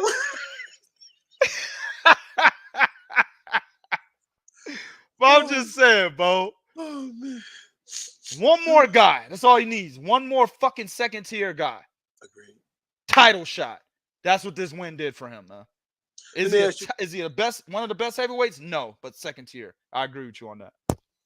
Let me ask you this: Should he take the risk of of risking his title shot? Because right now he's the WBO mandatory to interim title. So should he take the risk of fighting somebody, or should he just sit back on his loins and be like, "Hey, I'm gonna wait till y'all figure this shit out"? Nah, man, he should try to go for the gusto. He's 39. So Agreed. sitting back, you fuck around, sit back like Joe Joyce. That you know that y'all niggas know that was an old man fight, right? Yeah, like Joe Joyce, isn't he like 38? He's 38. Yeah. 38 versus 39. That was an old nigga fight, man. And nobody realized that shit. It was two old motherfuckers in there that should have got title shots a while ago, probably. Zhilei Zhang, I remember at one point, wasn't he WBO #1? Yes, he I was. remember he was calling out Joshua. Yeah, he was up there. And then Usyk moved up to heavyweight, took his spot, I think it was, man. Yeah. Yeah. So, I mean, Zhilei Zhang had been ranked in the top 5 before by the WBO at the very least. We know that. So these niggas probably should have got title shots a long time ago. Two old motherfuckers that missed out on title shots fighting one another. Nobody really saw it like that, though, because at least Joyce was seen as one of the top level heavyweights. Yeah. So nobody really saw it that way. People were just automatically, oh man, JoJo's about to knock this motherfucker out, man. You know, you got them racist niggas out there. Oh man, he about to fuck that nigga up, knock that nigga back to Chinatown. Know what I'm saying? They said shit like that, bro. You know what I'm saying? Because they were overlooking Zhilei Zhang like it wasn't shit. That's fucked up. At the end of the day, bro, he's got to take his spot. So get that man his just due, bro. All right, bet. And before we move on to the next topic, I got one more, man. I got to pick your brain on this one, man. What happens to Joe Joyce? Because he looked it bad in that fight, and if you watch that, some of the more talented second-tier fighters would probably be able to beat him. So what happens to Joe Joyce, man? Is he? I hate to say done, but is he now one of those guys that it's going to be hard for him to get back? I mean, what happens to Joe Joyce is what happened to Kyle Lee Watson, nigga. Ooh. What happened to motherfucking Forrest Gump when the nigga was on the bus and they said seats taken? Nigga had to go to the back. Seats taken. Fucking Dubois even telling that nigga, you can't sit here. Right. This for champions only. Yep. Champs only. Champs only. Nigga got to go to the back like Forrest Gump did. Oh, that's what happens. Because he's fucking with Frank Warren. Should have left a long time ago. Should have went to PBC. Yes. I mean, hell, right. I mean, you had Ismail Salas. Exactly. Exactly. You'd wind up fight Robert Helenius and been all right. Exactly. Very simple. Okay. Very simple. All right, then, man. So let's go ahead on. This is the part that I like right here. Now we're gonna make a lot of you guys mad. A lot of you guys ain't gonna like what's gonna be said here, and it is what it is. Y'all know how we do on this show. If you don't like what we said, then nigga, you just got a problem, right? Yep. That's what it is. All right. So first fight we're gonna break down, as you guys know, you got Joe Cordina. He's looking to become a 2-time champion now. Some of y'all gonna be like, wait, Joe, what do you mean? He hasn't taken a loss. He lost his fight because he was injured. He lost the belt because he was injured, guys. Right. Got stripped of the belt. The IBF kind of fucked up how they did him, but they didn't give him an exemption for being injured, so they took the belt. They're buried, as we mentioned earlier, fought Rakhimov and wound up winning. So when I look at this fight right here, this is a very interesting fight because I actually like this fight. Now, once upon a time, I would have favored Joe Cordina in this fight. I don't know this time around. Here's the reason why. He's coming off of hand surgery. That's always a key factor when you're coming off of surgery like that. And it's coming off the right hand, right? Joe Cordina is very good at hiding his right hand behind his jab. He throws it straight down the pipe.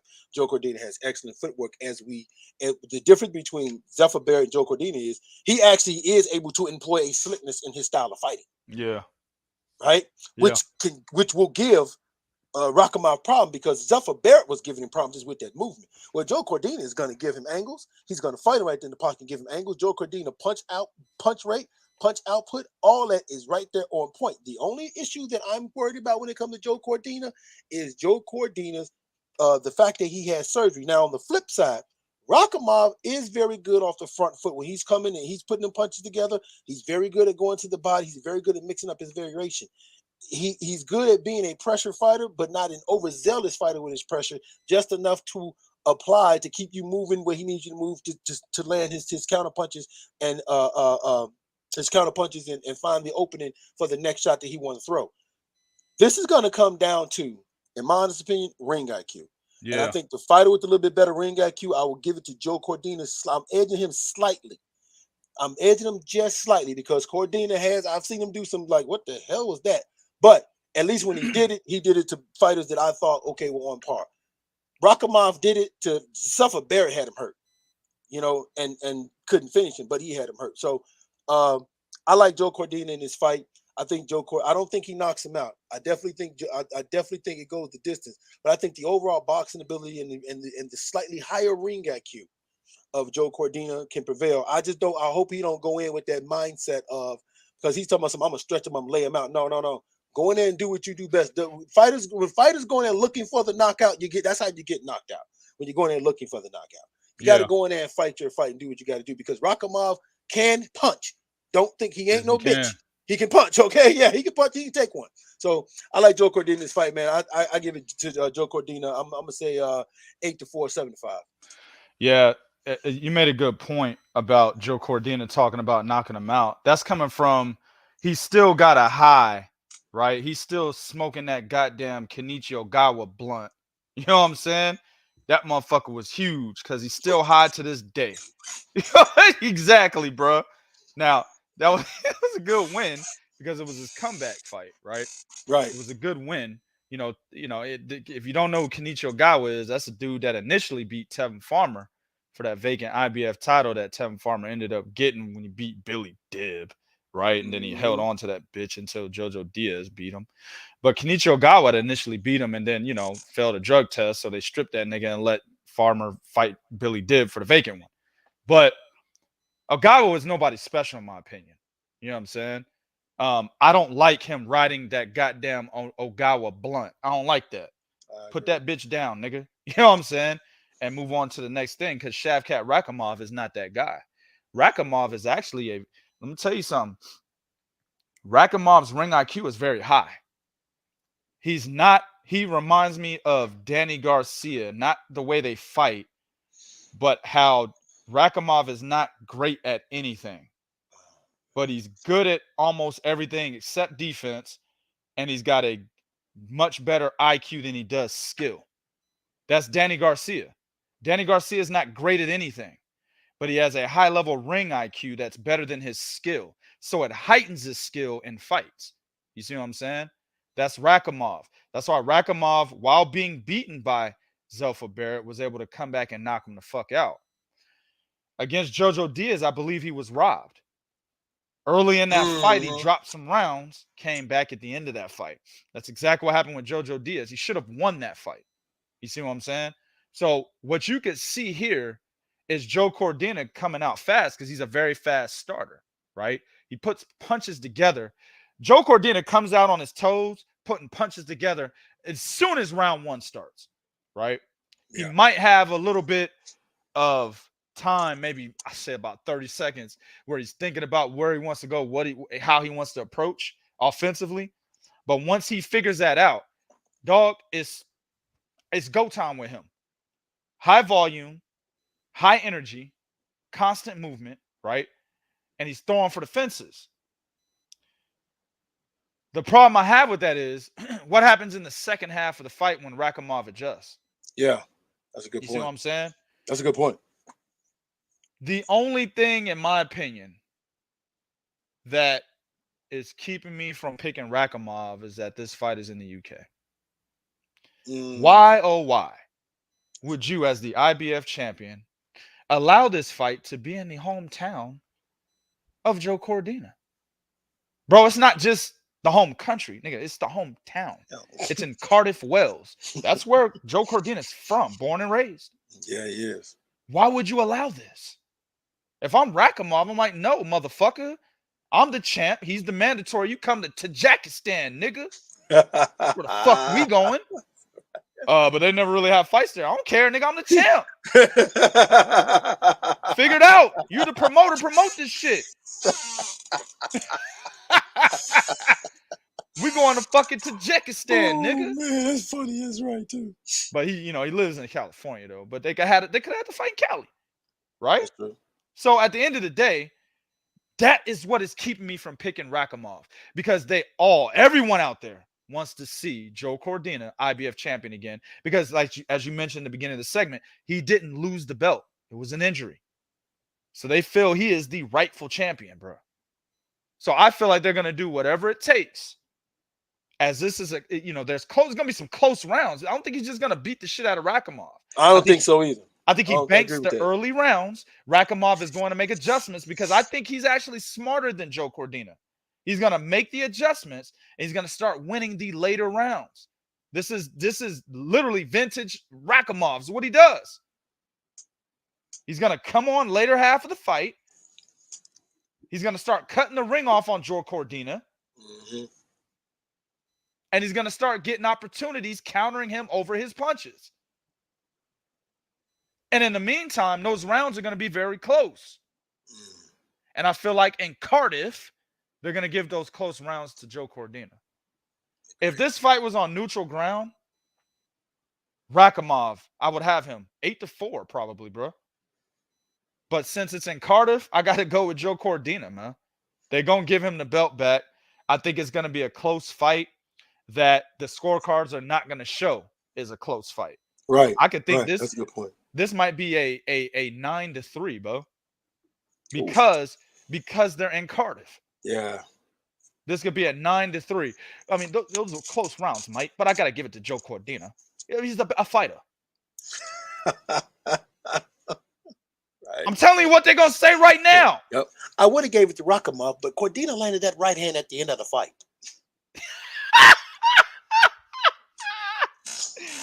I'm sorry, did I say that? The right hand he landed in 12th round made me go back to round 4 and give him the round.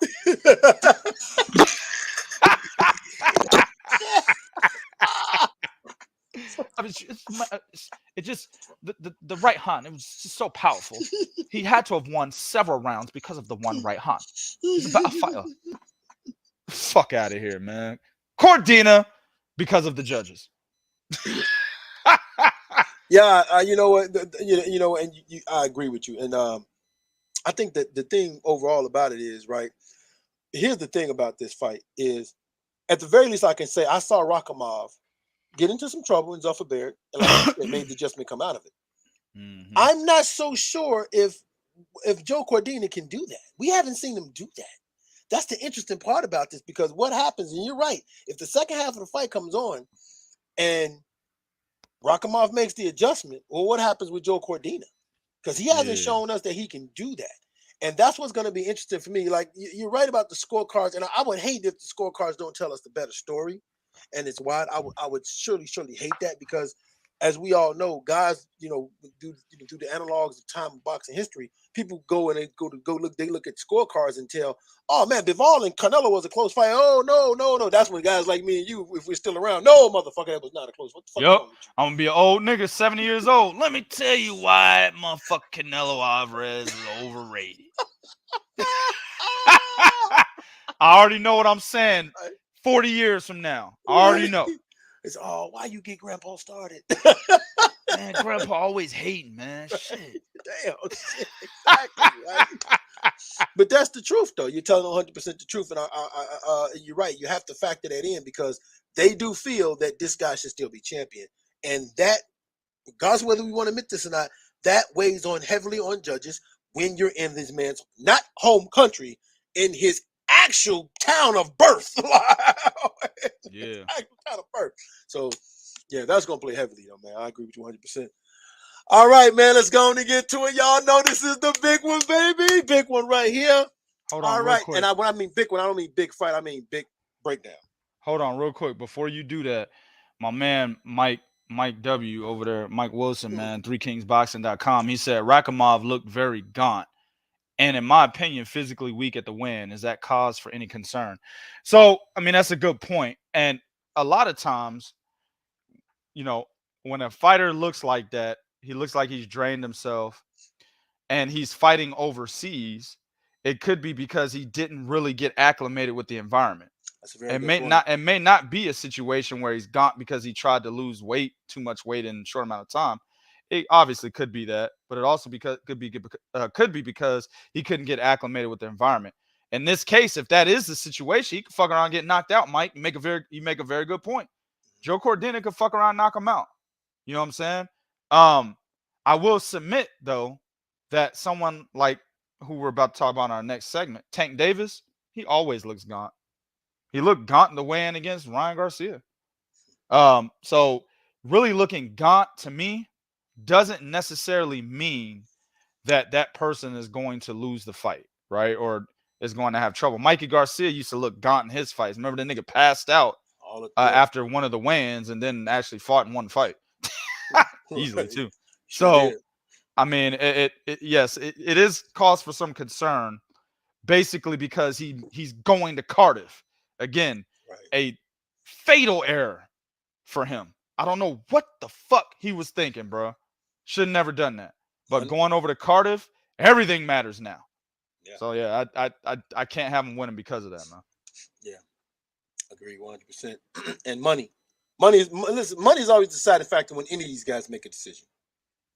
And it really is. Money is the deciding factor. Because the one thing about Eddie Hearns, I will say, if he likes you, he'll pay for you to get whatever you want, even if it's a title fight. He'll do that, and that's what he's been doing, right? So yeah, money, because even he thinks it's messed up that Joe Cordina lost that title the way he lost it.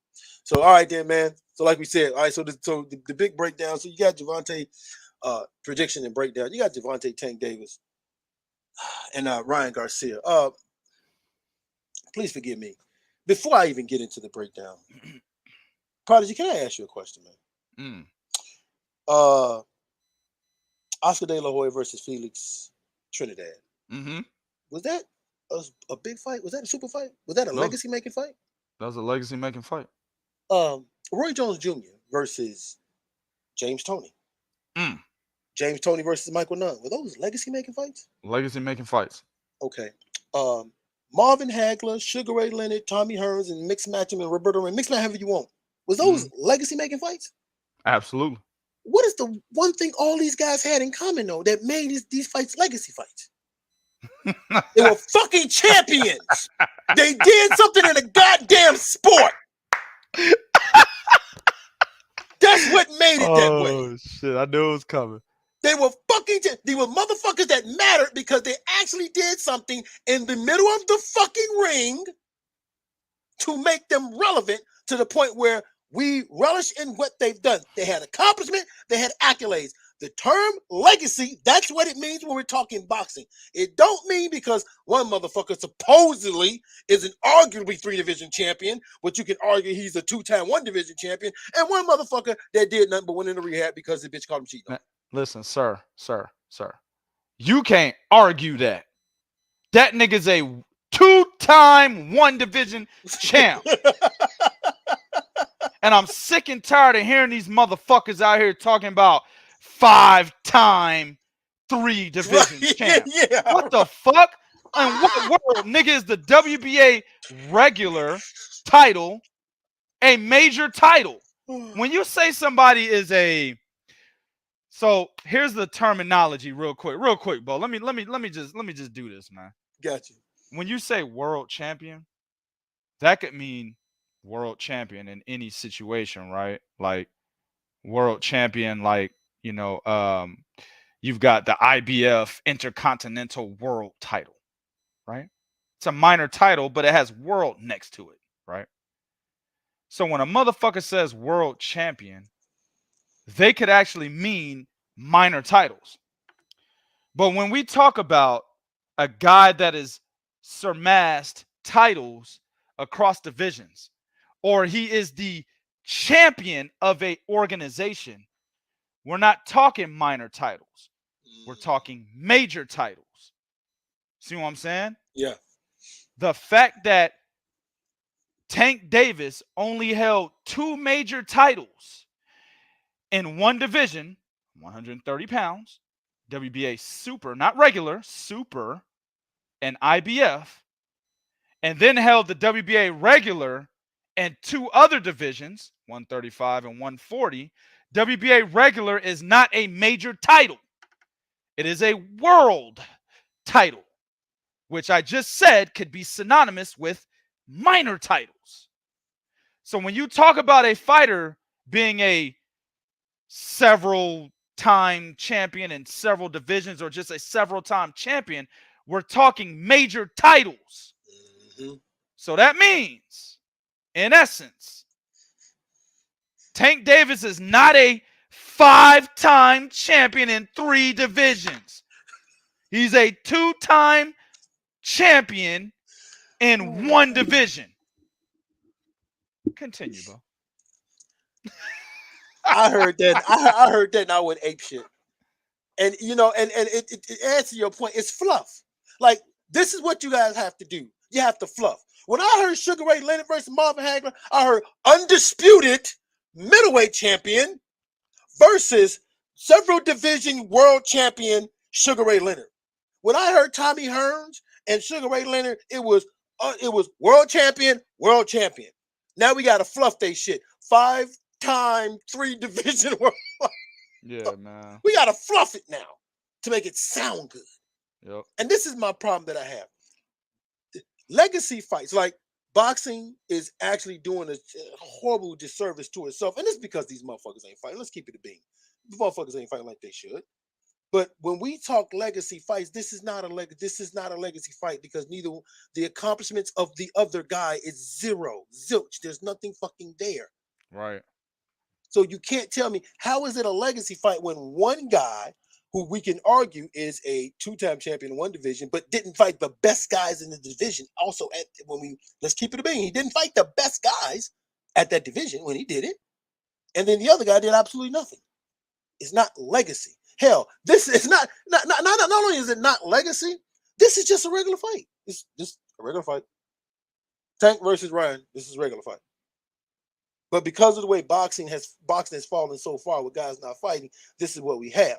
And unfortunately, it's getting this top billing. It's getting this, the whole, good versus evil, and 2 top fighters of, and they even said that this is 2 of the best fighters of the division. Oh, wow. So Devin Haney is not the undisputed champion? Right.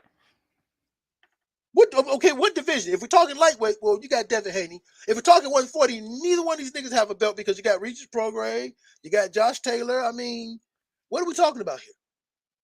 So this irks me and pisses me off that we fall into the point where popularity is the reason why. Like, Ryan Garcia has not earned anything where you can tell me he's in this fight. And then they even talking about some again. The winner of this fight gonna be the face of boxing. Damn, when did Canelo leave? Shit. Nigga, when did Canelo, Spence, Crawford, Right. Haney, Stevenson, Bivol, Noye Inoue, Joshua, Usyk, right? all them niggas better than all of them? Are you fucking kidding me? This is the most overhyped fight I have ever seen in a long time. This is the most fucking hyped, overrated matchup I have seen in a very long fucking time. And we talking decades of boxing, nigga. I agree. This shit ain't even for a minor title. Nigga, throw the goddamn WBC Feaker box in this bitch or something, nigga. Nigga, make up a fucking belt. Right, WBC Black Diamond Las Vegas booty call belt. Whatever. Make something up. Shit. You ain't got nothing on this fucking shit. This shit is overrated, bruh. Overrated. Just call it what it is. A grudge match. Very good point. It's two guys that are saying that they don't like each other, right? That have talked a lot of shit on social media, and they're fighting. The only difference between this fight and, let's say, fucking Jake Paul and KSI is that these guys are real fighters. That's the only difference. The only difference. That's it. Real shit. Heisenberg, throw the motherfucking PABA title in there or something. NABO. Right. Something. Yeah. This shit is literally a 12-round bout. That's what it says. Lightweight, 12 rounds. That's what it says. With no title. This is an overhyped fight, bro. Now, like I said in the beginning of this show, on paper, it could be overhyped, right? Overrated. But the fight itself could end up being a good fight, right? It's boxing. You never know. You never know. People thought Usyk Joshua was an overhyped fight in Usyk's favor, and meaning when people like me were saying Usyk was going to beat Joshua, right? People were like, "Oh man, this nigga 2K, bro. He don't know boxing. Usyk's too small. He's from cruiserweight. He gonna get knocked the fuck out." Not knowing this nigga fought a heavyweight in the amateurs, but I digress, right? Not knowing that this nigga fought a heavyweight early in his career, but I digress. Yeah, I know that's too much, bro. I'll stop. I'll stop, bro. I'm killing niggas right now. I'll stop, bro. They didn't know that, right? But so it was overhyped on paper. Oh man, Usyk's gonna get fucked up. Goes out there and beats him easily. Yeah, he did. That can happen in this fight, right? To the point where the opposite happens. It's overhyped, and I'm telling you, you guys should not be calling this a fight where it's a situation where the winner is a pound for pound fighter or he's the face of boxing. But then it ends up being a good fight. But I'm still going to tell you, even then, it still shouldn't be called that. I don't give a fuck how good this fight is. This fight could be fight of the year. Still don't make him face of boxing. Why? Agreed. Because neither one of them have done enough to get that title. Agreed. The fact that neither one of them have done enough to get that title means that neither one of these motherfuckers get on the pound for pound list if they win. Neither one. You got several pound for pound fighters who are current and former undisputed fucking champions, bruh. How do they take their spot? Who? Let me just ring the list off. Alexander Usyk. No. Former cruiserweight undisputed champion. Current unified heavyweight champion. No. He stays on. Naoya Inoue. What is he? 3 or 4 division champion? Yeah. Former bantamweight undisputed champion? Yeah. Nope. He stays on. Terrence Crawford, right? 3 division champion, former undisputed junior welterweight champion. Well, he stays on. This is, and I'm saying this, the winner of Tank and Ryan Garcia can't take these guys' spots. Errol Spence, current unified welterweight champion. Excellent resume. He stays on. Josh Taylor, former undisputed junior welterweight champion. Another guy with an excellent resume. He stays on. Yep. Canelo Alvarez. We're talking what? 3 division champion? Four. Undisputed 4 division champion? Yeah, because remember he would have 175 for 5. Yeah. 4 division champion, undisputed at 168. He stays on the list. First undisputed champion at 168. He stays on the list, and he's also the face of boxing. I don't fuck with Canelo, but you got to give it what it is. He's face of boxing right now. All right. Jermell Charlo, undisputed at 154. He stays on the list. Devin Haney, undisputed in the goddamn division these 2 motherfuckers are fighting in. So the winner automatically gets more credit than Devin Haney, who's got all the fucking belts. Hey guys, look at this picture I did. This thumbnail for this video. I did that on purpose right there. You see that? I did that on purpose right there. I put, and move that comment, bro. I put just a grudge match, and right above that, you see Devin Haney just looking marvelous with all those motherfucking belts. Because he's the nigga that matters. That's why I put him there. Genius 2K once again. That's the dude that matters. Again, he's on the pound-for-pound list. Regardless of what sorry-ass Ring Magazine says. How the fuck is Lomachenko on the list, but this nigga's not? Fuck out of here. Undisputed champion at 135. He stays on the list. Dimitri Bivol. One belt, right? One belt at light heavyweight, sure. But who did he beat, Bo? Who did he just beat? Canelo Alvarez. Who did I say Canelo was again? The face of what? Boxing. Wasn't Canelo ranked number 1 pound for pound before Dimitri Bivol beat him? Yes, he was. Tank and Ryan Garcia have not even sniffed that kind of competition yet. He stays on the list. Artur Beterbiev, 3-belt unified champion at 175. That alone beats either one of these niggas. Ryan Garcia has never been a champion. Tank Davis is a 2-time one-division champion and went around collecting WBA regular titles.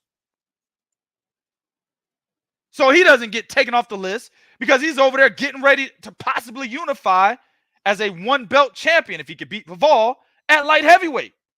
Right. They're not, that's 10 guys. Those are the top 10 dudes that are on the fucking list. Honorable mention, you got Juan Francisco Estrada.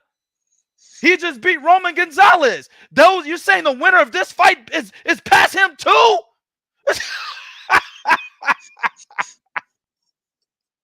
Right. Yeah, I didn't think about that. You're right. Overhyped, overrated fight on paper. The winner is not the face of boxing. The winner is not getting on the pound-for-pound list. Absolutely not. After all those undisputed and unified champions I just rang off on y'all asses. No fucking way. Well, Prodigy, hold on now. You forgot the other list now. Let's be fair. You forgot the other list. You have undisputed Katie Taylor. You have undisputed Kristen Shields. You have undisputed, former undisputed Jessica McCaskill. You have undisputed Chantel Cameron. I mean, nigga, they might be able to get on the girls' list. I gotta think about it. Yeah, but it'll be after all of undisputed stuff. Yeah, them niggas not even number 1 on the girls' list. They 6 through 10 somewhere. Shit, Ryan won't even be on the motherfucker regardless. No, Alicia Bumgardner, undisputed. Yup. Chantel Cameron, Amanda Serrano, Katie Taylor, Clarissa Shields, Franchon Cruz. How many did I just name off? 6, 7? Yeah. Them niggas don't even get on the girls' list.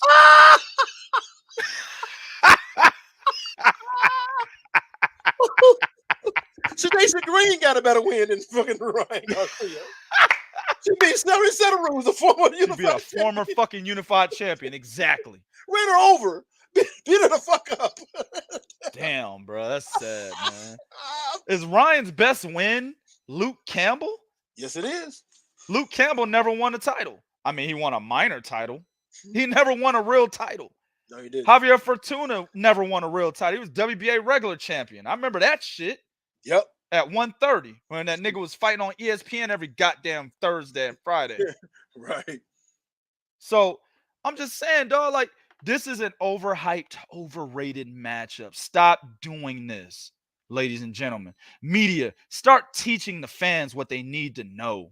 It's a good fight because you got 2 undefeated guys who are under the age of 30 getting ready to lose their O. One of them's going to lose their O.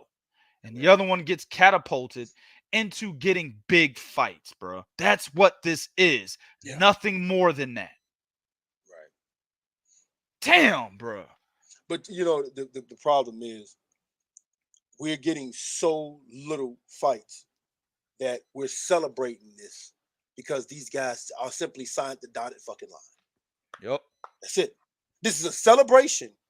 What? What? You mean no one's injured? They're finally going through it? Ain't nobody taking a side fight for $10 million and bring some bullshit to the table? Oh. Yep. Praise God. Praise Lord. Yep. That's exactly. Oh yeah, right. Sinisa Estrada. Yeah, Sinisa Yeah, Estrada. right. Yep, he's right. Mike's He's right. right, Mike, Nigga, right. what was that? Spot 7 and 8? Nigga, there's 2 spots less on the female pound for pound list. Damn, You got 2 spots left. damn, Mike. Why you gotta come in with that, Mike? That's fucked up. These niggas can't even get on the female pound for pound list. And you Okay. trying to tell 2K they should be on the males? Man, get the fuck out of here with that shit. Better take your casual ass over there, go watch golf, nigga. The hell? Curling or some shit. You better go watch curling or some shit. Curling, yeah. Darts, motherfucker. You better go do something. You better go do something. Fuck out of here, man. Right. But this is the result of what happens when we don't get big fights. We celebrate two guys doing what they should have been doing in the first fucking place.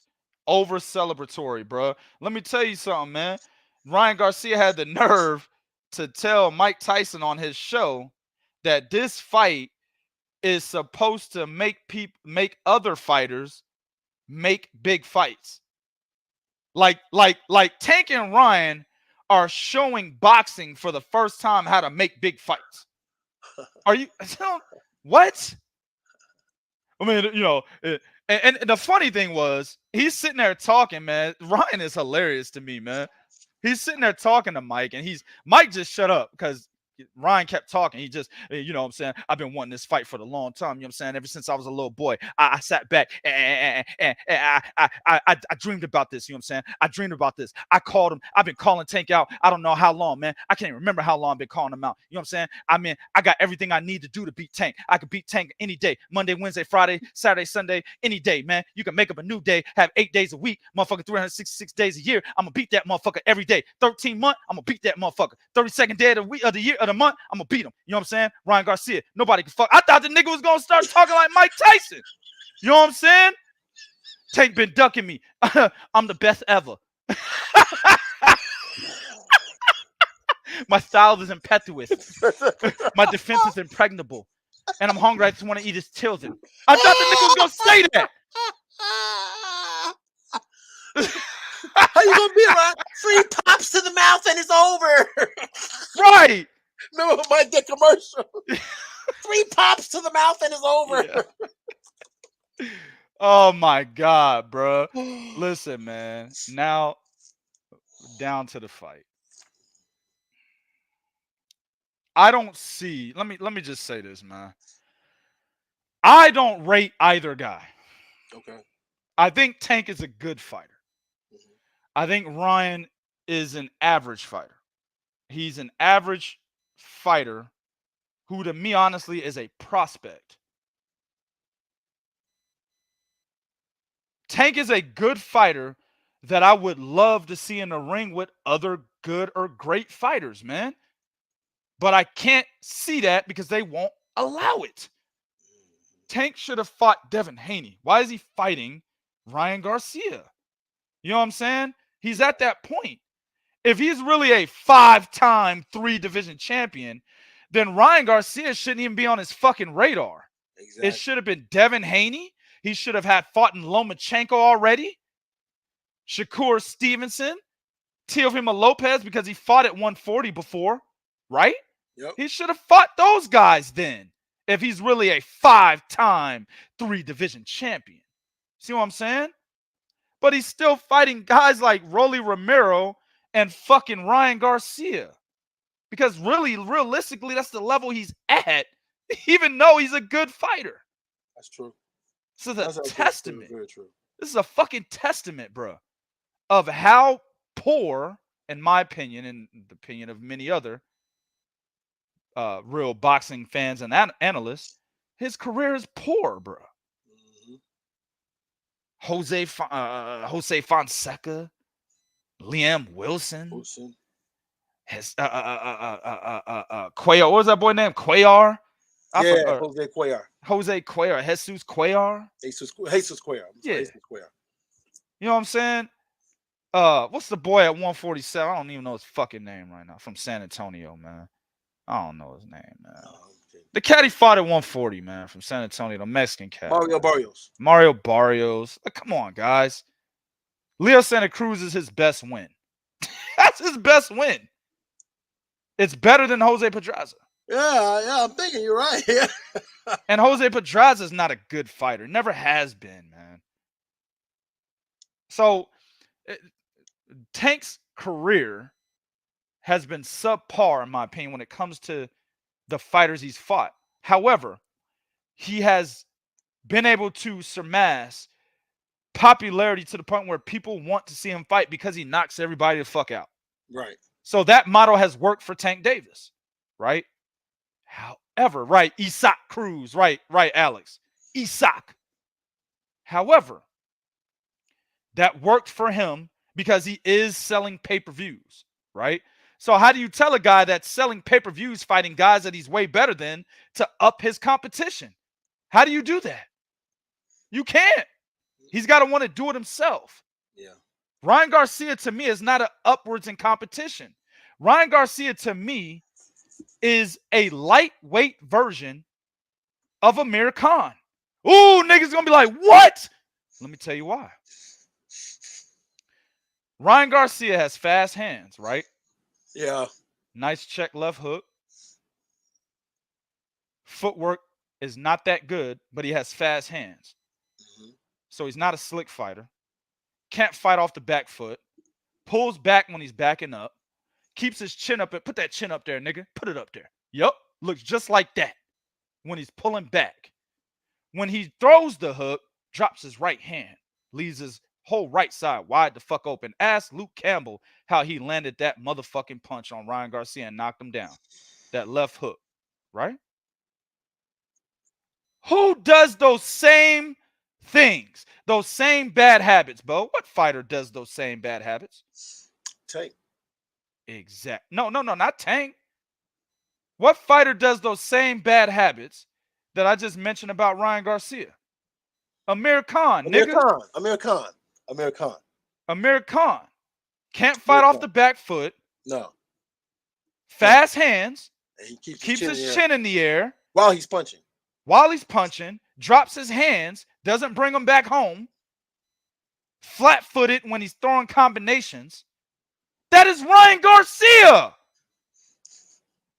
Right, JL, exactly. I'm putting that up. That's Ryan Garcia.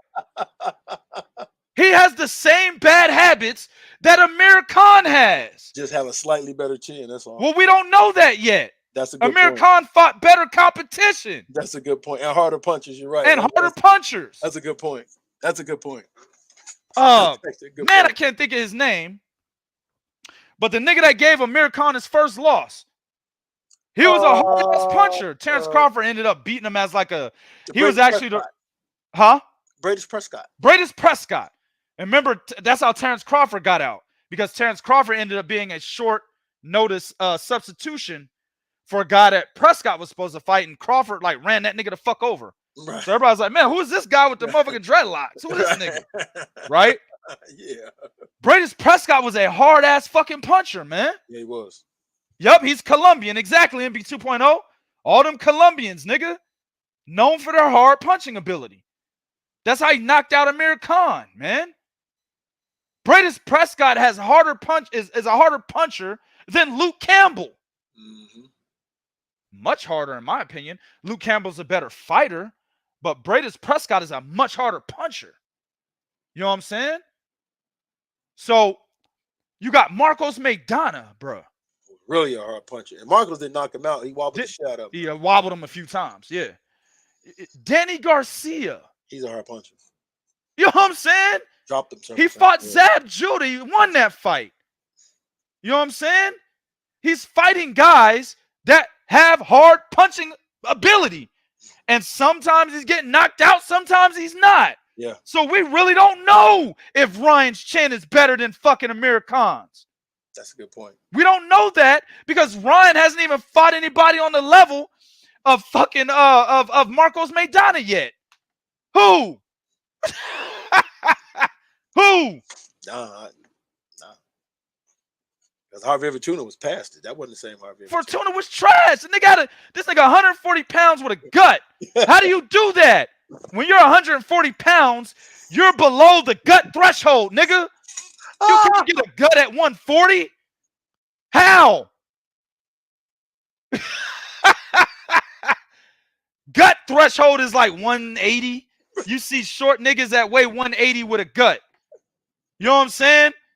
You can't be 140 with a gut. That's impossible. But somehow Javier Fortuna was able to do it. So, real talk, he's literally Amir Khan 2.0 with possibly the same kind of chin or worse. There's too much data we don't have on Ryan Garcia because he hasn't fought anybody. But one thing I can say, though, Ryan's had 3 trainers. His dad, Reynoso, Goosen. And I will submit right here, Ryan Garcia's looked exactly the same. And I hate saying exactly the same and same exact because the same fucking word saying it twice. But I got to do it for this. He looked exactly the same, bruh. With all 3 fucking trainers. He's done better with his counterpunching. I'll give him that. But it's not at a high level yet. No, nowhere near. He's not at a high level yet. So at the end of the day, bro, you've had 3 different trainers to get you prepared for high-level fights. And you are still fighting the same way you've always fought when you fought Romero Duno. Right? Yeah. Campbell, Javier Fortuna. He's still making the same mistake of dropping his right hand when he loads up on the left hook. The check left hook is his money punch. To the head or body. That's his money punch. Yep. But when he loads up on it, bro, the right hand comes down every time. Every time. Let me get on Tank. Because it might sound like I'm busting Ryan's ass because I like Tank. Nope. Nope. Don't fuck with Tank either. No, sir. He has a lot of flaws. Tank has a hell of a lot of flaws. A lot of. But I'll tell you this. Tank's level of competition, which is funny, is better. Because I just shitted on his level of competition. But it's better than Ryan Garcia's. Yeah, it's better. Actually, Tank has learned more as a professional because he did fight Jose Pedraza, the IBF champion at the time at 130. Right? He did fight Leo Santa Cruz. He did move up several weight classes and fight Mario Barrios, right? He did. Even though those guys, to me, Tank was better than when he fought them. Like, the matchup was not like, oh, man, it's going to be a good matchup. No, I was like, he's going to beat these niggas. They're still better than the competition that Ryan Garcia has faced. They're still better. Luke Campbell was on the way up. Has Luke Campbell fought since? I think he had nothing relevant. Let me say that. Right. Nothing relevant. Because I haven't even seen him in the rankings. He hasn't fought. So at the end of the day, bro, at the end of the day, exactly. Thank you, Alex. He retired. So Luke Campbell was on the way out. So you can't say Luke Campbell at the time Ryan fought him was on a level of even possibly a Mario Barrios. Right. Maybe. Possibly. That's as far as I go. He definitely wasn't on the level of Leo Santa Cruz.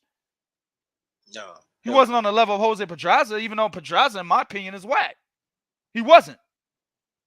So Tank's resume is way better than Ryan Garcia's. So he's learned more. Tank has learned, right, how to pursue behind the jab. Remember when he fought Pedraza, he just ran him over. He sure did. When he fought all those guys, when he was fighting Yuriorkis Gamboa, he just ran him over. Sure did. Gamboa wouldn't fucking get out of there. He finally got him out of there, I think, in the 12th or 11th round, right? Yeah. But he took punishment for the entire fight. But if you watch Tank, he wasn't doing it right because he wasn't setting his shit up right. See what I'm saying? Now Tank knows how to set his shit up. He doesn't just go in there and try to bowl over his opponent. He's using a jab. He's reading his opponents now. He's setting up his counterpunching. Watch the Rolly Romero fight. Watch the Leo Santa Cruz fight. He told you exactly what we saw. Both of those guys did the same punch combination consecutively. He read it and countered. Where Leo Santa Cruz, it was 3 jabs in a row. This nigga countered with a fucking uppercut. With Rolly Romero, it was the fucking jab, straight right hand combination 2 times in a row. So he countered with an overhand left. Yep. So he's learning, or he's learned because of the level of competition he's fought, how to do things better and become a better fighter, while Ryan, in my opinion, is only slightly better. But the things that I see with Tank is he still gets hit way too much. Yeah. If he's fighting a boxer who can command behind the jab, you can beat Tank Davis. That's why I say Shakur Stevenson and Devin Haney give Tank Davis all the trouble in the world. And a lot of niggas that love knockouts, oh man, Devin Haney gonna get knocked out. Bet. Where your money at, nigga? No. If that fight happens, bet 2K, bro. Let's put some money on that. I agree. He ain't knocking Devin Haney out, bro. No. If you can box, judge distance behind the jab, you can beat Tank Davis, man. Yeah. Let me tell you why. Leo Santa Cruz was beating Tank Davis. Mario Barrios was giving Tank Davis some trouble. He sure was. Hector Luis Garcia was giving Tank Davis some trouble. Right? These guys were giving Tank trouble, man. Exactly, Neil. So get the fuck off. We don't like beta males in here, nigga.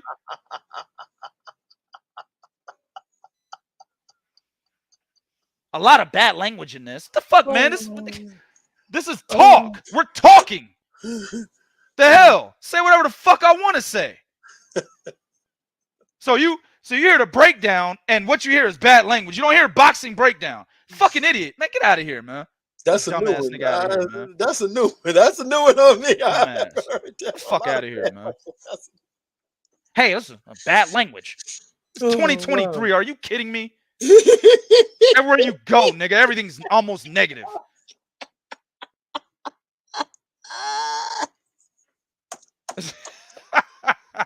Anyway, man. But these guys were outboxing Tank Davis. But Tank would read him. Rolly Romero was outboxed. Rolly Romero's not even a great boxer. No, it actually isn't.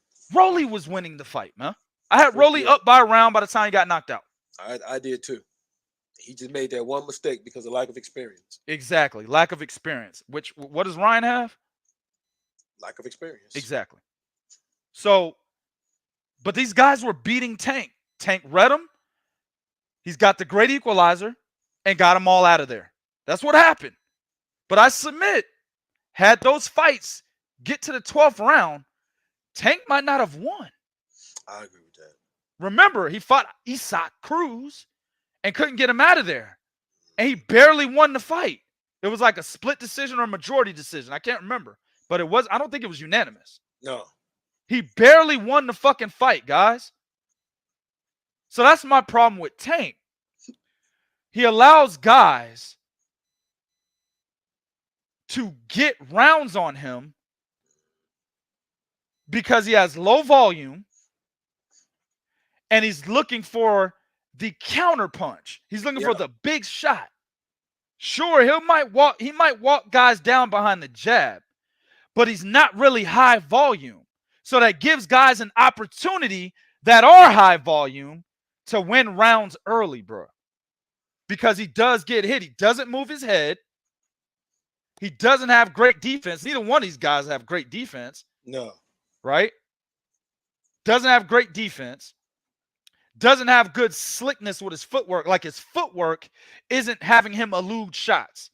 His footwork is more so walking you down, trying to cut the ring off on you. but he's not eluding shots with his footwork. No.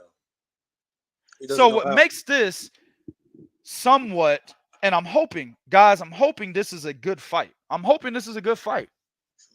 What can make this fight very intriguing is if Ryan Garcia with Joe Goosen developed how to command with the jab.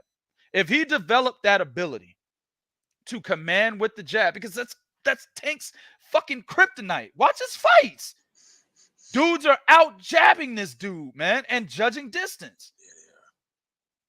Yeah, they are. If Ryan Garcia is able to do that, judge distance, command with the jab, dictate the pace, right? Control the flow of the fight behind his jab, this becomes a very interesting fight, bro. But Ryan Garcia, as we know today, can't do that. Nah, Daniel, a split decision means one fighter won on one scorecard and the other two scorecards, the other fighter won. Majority decision means one scorecard was a draw while the other two scorecards went to the winning fighter. Exactly. But like I said, Ryan Garcia has never shown that he could command behind the jab. He's shown that he could sit in the pocket and look for counter punches. He's shown that he can paw with the jab so that he can kind of get in position to land the left hook. Right. But he's never shown how to command behind the jab, much less shown how to command a fight behind the jab against a good fighter like Tank Davis. So I don't think he does that in this fight, man. What I think happens is Tank does respect Ryan Garcia's hand speed and his power. He does respect the left hook, right? He respects it. So just like every other fight that we've seen Tank in against some of the higher skilled fighters that he's faced, he's going to drop some of the early rounds. Ryan Garcia is gonna start out fast. He's gonna try to beat him with volume. Tank Davis is gonna try to read him. Tank's already said, "Hey, Ryan thinks we're gonna come at him. We're not gonna do that." He's already said that. Yeah. He's already said he's not gonna come at Ryan. Maybe he's bullshitting because he said that in front of the camera, and he does come at Ryan. Yeah. But I think he's not gonna do that because he hasn't done that in his last 5 fights. He doesn't do that. No, he doesn't. He waits, reads, has low volume. So I think that's what he's going to do against Ryan. Meanwhile, Ryan's going to have high volume. He's going to basically attempt to come at Tank Davis because he wants to make good on the fact that on the idea that he thinks he can knock Tank out. And I'm going to tell you, Ryan's going to fight like that for the entire fight. He's not going to change it. That's what's ultimately going to get Ryan knocked out in round 9. Oh, you on round 9? He's going to fight like that. He's going to take the early rounds. Joe Goosen's going to tell him, keep doing what you're doing, man. You're winning this fight. You're beating him up. Not understanding that Tank is reading. He's watching. He's watching the patterns. Tank's going to catch him in the middle rounds. Probably say like round 5. He's going to hurt him. Oh, shit. Damn, nigga. He landed a big shot. That's what we're going to do. Ryan's not going to go down yet. He's going to hurt him. Then by round 9, Data's already loaded. Ryan Garcia goes down and out. Tank by 9, man. Knockout. Here's the thing with me about this fight right here, right? And honestly speaking, you really can't add too much on top of what you just said, which you greedy motherfucker, you made everything on the plate. But I think you might have left me a side dish or two. Here's the one thing about this fight. My honest opinion, Ryan Garcia has no defense. Ryan Garcia can't fight backwards, and Ryan Garcia keeps his chin up in the air. When you have a fighter like that, the best thing to do is to go at them. The thing you have to understand, and you mentioned that Ryan Garcia doesn't have a lot of footwork. Ryan Garcia, for a guy with fast hands, his feet, the placement of his feet is totally incorrect. The placement of his feet is that of a puncher. Yeah, man. His placement of his feet should not be in the position of a puncher, but it should be more in the position of somewhat of a boxer. So you can slide and move side to side, taking more advantage of the extension of your fast punches. Instead of trying to take advantage of the power of your fat punches. If I'm Tank Davis, you jump on him. Why? because Ryan Garcia does not think fast enough to move out of the way on top of protecting his chin at the same time. He doesn't think that fast. He don't think Brian Garcia is one of those instinctive fighters. That's why Luke Campbell knocked him down. He's an instinctive fighter. He kept his hand right there for Javier Fortuna because guess what? That's what you train for. So that's instinct again. That's instinct. Let me keep my hand. This is instinct now. Let me keep my hand here because that's what this guy's going for. But it's not like it's a game plan you mapped out and Ryan is seeing stuff, collecting data, and then figuring out what to do. He's an instinctive fighter. Left hook to the body, left hook to the head. Okay? Come forward. Pump that jab. Keep it going. When you start making him uncomfortable, you have to stay on Ryan Garcia when he's uncomfortable. Tank Davis, in my opinion, should switch up his attack. Come out jumping on Ryan Garcia early. Then come out moving around against Ryan Garcia. Then and keep switching it up. Counterpunching Ryan Garcia. Go to Ryan Garcia's body because Ryan Garcia came in 135.5 pounds. So he made the weight limit. Test that man's motherfucking body. Test his body early and fucking often. Test it. Right? Don't focus on the chin because that's what he thinks you're going to do. Opposite side. Tank, although Ryan has a left, you better be careful of his right. Don't think there's nothing in that right hand. Just because the left is what he likes, don't overlook that boy's right hand. So don't think that, hey, this right hand ain't there. And if I'm Ryan Garcia, I'm going to start giving Tank that right hand just to keep him fucking honest. Shoot that right hand down the middle on Tank just to keep Tank Davis honest. Okay? When Tank come in, grab Tank Davis. Okay? Yeah. When he come in, grab that little motherfucker. Show him that you are strong and hold him tight. Even with the referee saying, let go, no, hold on to him. So as Tank pulling away, make him exert that energy pulling away from you because you're holding him too tight. So you want him to do a Caleb Plant, what he did to David Benavidez. Yeah, I do. He needs Kenny Bayless for that shit, though, bro. Yeah, that's true. You do. You got to suck some of that energy out. Then the number one thing that he has to do is he needs to switch up his attack also as well. He can't let Tank collect the data. You got to keep him thinking. Jump on him, attack, move back, box, move around the ring, give Tank Davis angles. But you got to have the footwork for that, and he don't have that. That's what makes this fight difficult, intriguing to me. Either one of these guys, honestly speaking, man, either one of these guys can win the fight. They really could. I mean, my thing is Ryan Garcia has to do more to be able to do that. Yeah. Ryan Garcia has to do shit we haven't seen him do in order for him to beat Tank Davis. And the funny thing is, Prodigy, I believe Ryan Garcia should have took that Mache's Jester fight. Oh yeah, he should have took that fight. Yeah, he should have fought Marcito Jester. He should have fought Marcito Jester. You should have took that fight because that fight you would have had to have made some of the adjustment, do some of the things we're talking about right now. Yep. See, the one thing about Tank that and you admit this, you said this right here, and I have to give it to him.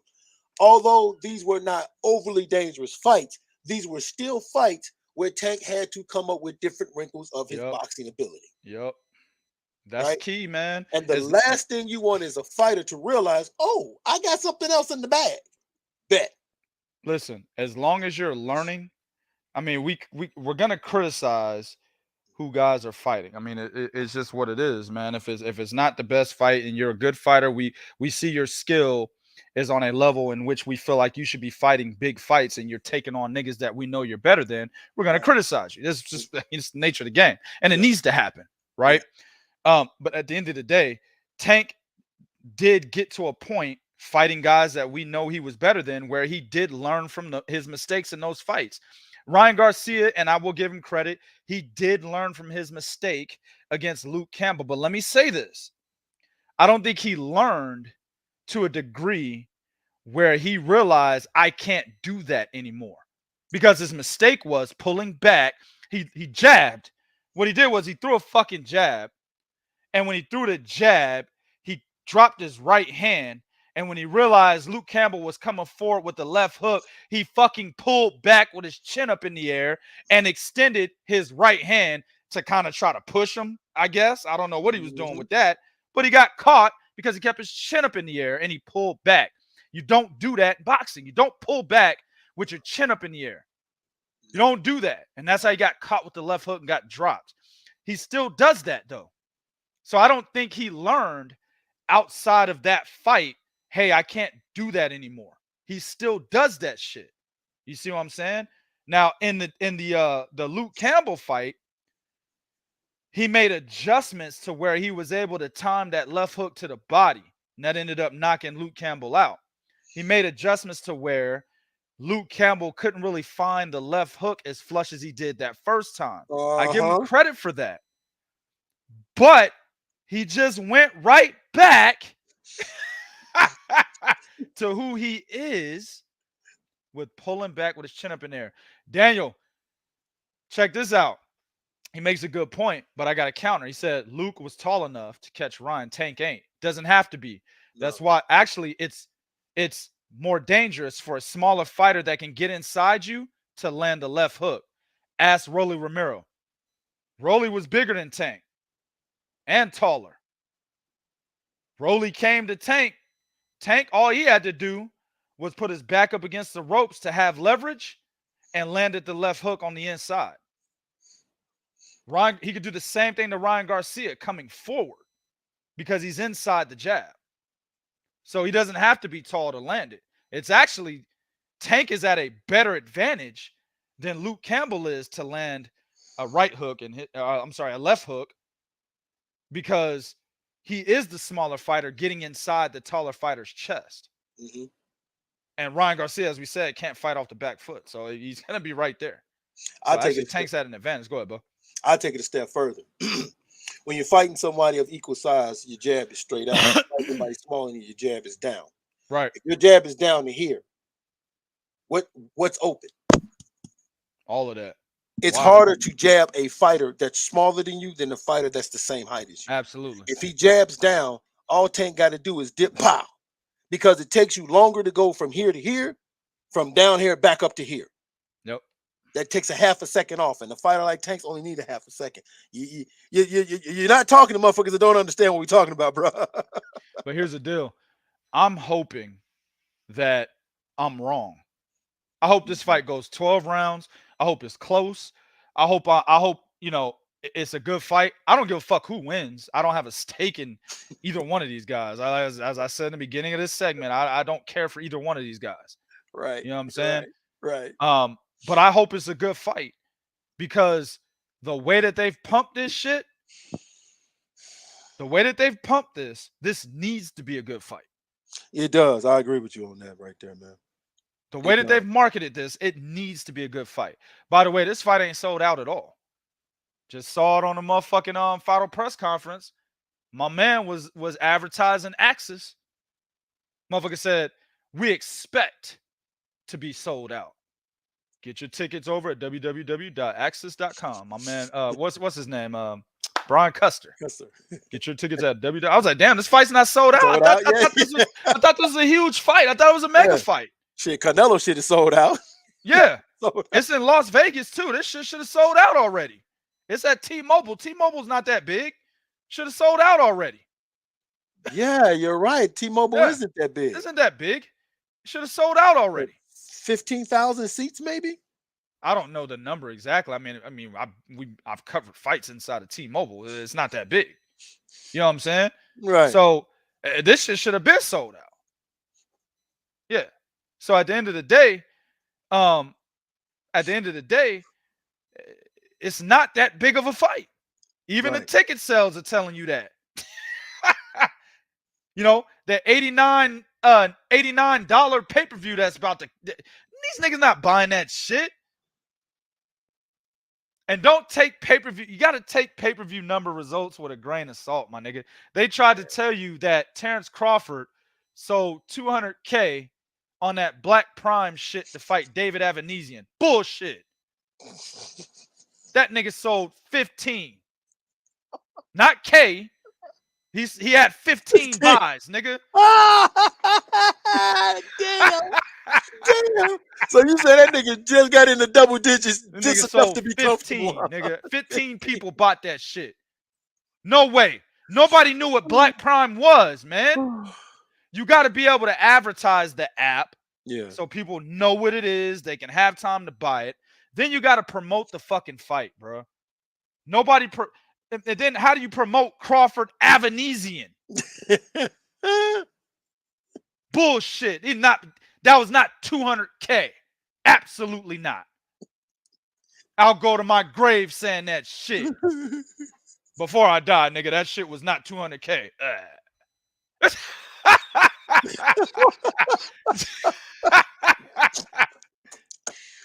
The fucked up thing is, shit, even if I want to say, okay, it was 200K, it's still, you took a loss because you gave Crawford $10 million.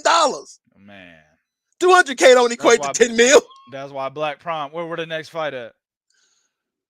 Where the next fight at? They had Broner on there for Michael Williams Jr. and fucking Tevin Farmer and Mickey Bay. Canceled. Where that fight? Where the next one at? Black Prime? Put all their money in Crawford for a bust. Now they done. First fight done. Shit, Pro Box TV is still around, nigga.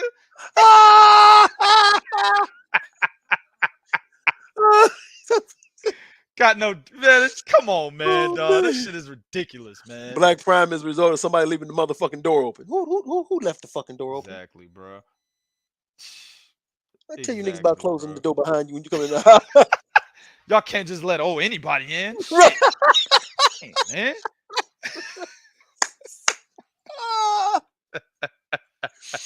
Trying to tell you, man, but don't take them pay-per-view numbers with a grain of salt, man. Great. I don't believe this fight sells because of the amount.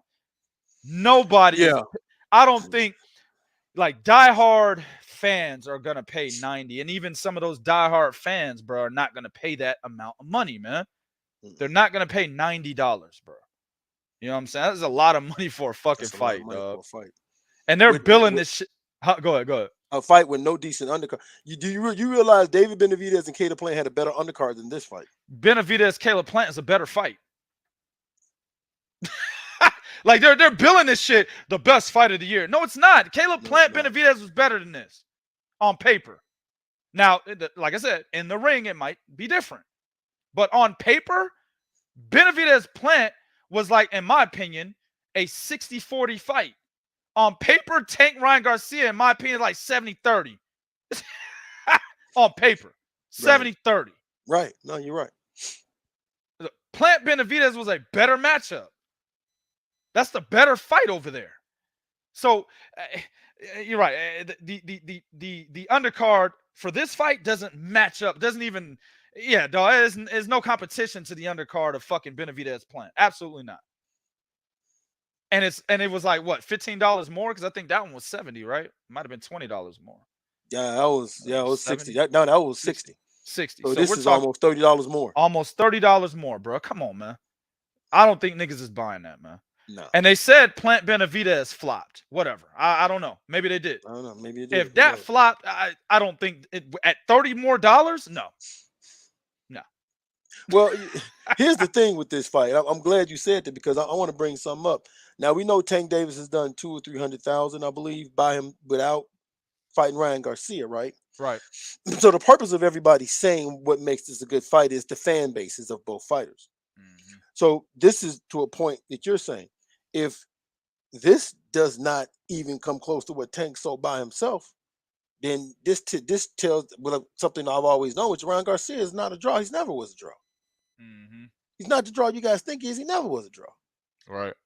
But like you said, the price, Steven Espinoza has already openly admitted piracy is probably going to be the biggest thing to hit them. So they even have a low expectation number for this fight. So a big fight don't have them kind of problems. That's all I'm saying. Hell, even Canelo and Caleb Plant did 800K. That's in the age of piracy. Like that's in the age of piracy. That still did 800K. If you guys even want to say, "Oh boy, I heard 750," whatever, it's still Caleb Plant and Canelo Alvarez is still a very high grossing pay-per-view in the age of piracy. Mm-hmm. It's still higher than anything out there during the age of fucking piracy. Mm-hmm. So at the end of the day, unless you're telling me that you can guarantee, like the best way to keep me from a nigga from pirating, okay, $50, $50. Nah, fuck it, I'll buy it. Yeah. But $90, $90, nigga, I buy coochie with that. I ain't gonna spend on that. Yeah. Right. My man John is starving. He said, "Is ring size going to be a big factor in this fight?" That's a good question. That's So a good question. it depends on how Ryan Garcia decides to fight. If he becomes a fighter that we've never seen and starts utilizing the ring behind his jab, yes, it becomes a problem. But Ryan's never been that kind of fighter. You see what I'm saying? I don't expect Ryan Garcia to be moving around the ring like Caleb Plant, right?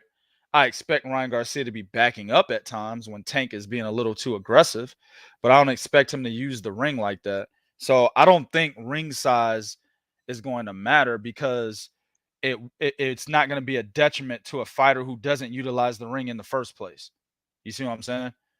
For Tank Davis, I mean, it's just a matter of getting inside a guy that can't fight off the back foot. That's really what it is. That's really what it is. Yeah, good point. So but again, like I said, what makes this fight intriguing? If Ryan Garcia comes in as is, this is a wash. If he comes in here and he's using the ring and jabbing and shit and commanding that fight, dictating the pace behind that jab, oh, it's gotten interesting. Things have gotten interesting. It's gotten interesting, but then again, if he does do that, then becomes the question of the second half of the fight. How will his motor be? Because not fighting Mercedes Jester and being out of the ring a long time, right? There's a difference between going 12 rounds with the guy, Javier Fortuna, that's done, and going 12 rounds against a high-level guy that at any point in time, his power can change the fight. Being in the back of your mind, there's a huge difference between the two. That's right. Huge difference. That's See right. what I'm saying? Honestly speaking, and you guys, you know, we say this all the time. Me and 2K are former amateur fighters. We can tell you, there were times I had fights where I wasn't tired. There were times, man, I'm in the ring before the bell ring and I'm feeling a little bit exhausted. That's because of the situation. Like when I'm in the finals, that situation gets to you, and it does. It gets to you. Now, I mean, of course, I calm down and everything, but it gets to you, and that's what we're talking about here. This is a fight where if Ryan Garcia, understand, Tank's been in this moment before. That's why it's that Jester fight was very important for Garcia, because this is a big fight that you have, that in the mind, that mental pressure of your mind of, I have to be on point all 12 rounds because in the blink of an eye it's over. That is very hard. A lot of fighters don't have that kind of focus, and I highly doubt Ryan Garcia has that focus. You got to give people context. Why is Mercedes Jester such a good fight for Ryan Garcia that he passed over? Why was it? Because of the way Mercedes Jester fight. He's a pressure fighter that comes forward that will cause you to change your game plan, and it's perpetual motion, which is who fights like that? Tank Davis. That is going to prepare you from a physical standpoint and mental standpoint of what to expect going into the Davis fight. Exactly, bro. Who did Jester? I appreciate that too. I'm glad you said I forgot. Who did Jester just beat? Jojo Diaz. Exactly. Jojo Diaz, isn't he a former champion? Yes, he is. So that means Jester still got something in the tank, bro. Excellent fight for Ryan Garcia that he passed over. Yeah. Very competitive fight too. That was a very competitive fight. Yeah. Just saying. Jojo Diaz is another one he passed over. That would have been the better fight for Ryan, because Jojo Diaz at that time, he was hot, and he lost the belt on the scale, but he was still a hot and highly competitive fight. That Jojo Diaz or Jorge Linares would have been a good one for him too. Yep, he passed over on that one. Yeah, or I think Linares passed on that one, but I don't know. Did he? Shit, actually, I don't know. I think it was Ryan. That was Ryan. Yeah, because when that mental health. Yep, that was Ryan. So he passed on 3 fights, bro. That was Ryan. 3 fights that could have helped him gain enough experience, or at least more experience than he has today for a fighter like Tank Davis. Yeah. Go watch Devin Haney. Go watch Devin Haney. That fight, Devin Haney. I told people, because people was tripping on Devin Haney because he got hit in the 10th round and got hurt in that Linares fight. And I told people, man, fighters have to have the moments, and you learn something from that moment to the next. So he goes in there with Jorge Linares, and Jorge Linares is a multi-divisional world champion. Let's keep it a buck. This is the same dude that dropped Vasil Lomachenko, right? So he goes in there with Jorge Linares. He has that moment where he flashes out in the 10th round. He gets rocked, and he recovers. Then after that, what did he do? Oh, he just only went in there and whooped the dog shit out of George Kambosos. Jojo Diaz. He said, okay, I got it. He only, after that fight, pick that up and whip the dog shit out of JoJo Diaz and George Kambosos. All three of them fights, easy work. Yeah. See, all of them. That's why you have to have fights, whether we like Tank Davis or not. He's being put in situation in fights where, okay, you got to have that fight where that little bit of pressure is there so we can see how you act to. Ryan Garcia getting knocked down by Luke Campbell. And this is the thing about that to me is it's smoke and mirrors, right? He gets knocked down by Luke Campbell. He gets up and he knocked Luke Campbell out. It's great. It's the greatest thing ever. Those are the trials and tribulations you're supposed to go through on your way up. Now, show me what you do in the next fight. And don't show me what you do in the next fight against a fucking Javier Fortuna. It should have been a tougher fight after that. A tougher part. Okay, you did this against Luke Campbell. Let's go to Jorge Linares. Let's go to JoJo Diaz. See, that's what it should have been. It wasn't. There's a regression there. A lot of people ain't looking at, man. Man, oh man. Broken down once again to the fucking white meat, bro. Once again, man. But like I said, I hope I'm wrong. I hope, Ryan Garcia makes the adjustments when Tank does.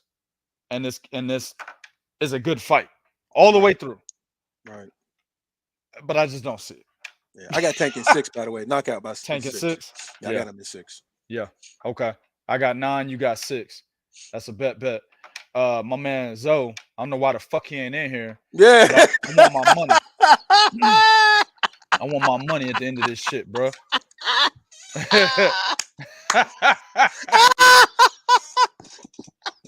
You're gonna take that man's money on a fight like this, man. Yeah, I'm taking it, bro. Yeah. I'm taking it, man. Shit, I'm the repo man, nigga. Give me your shit. You know what I'm saying? Give me your dough, bro. Oh, exactly. I'm collecting like a motherfucker, man. You better file bankruptcy, nigga. Nigga might get a chance to keep his shit.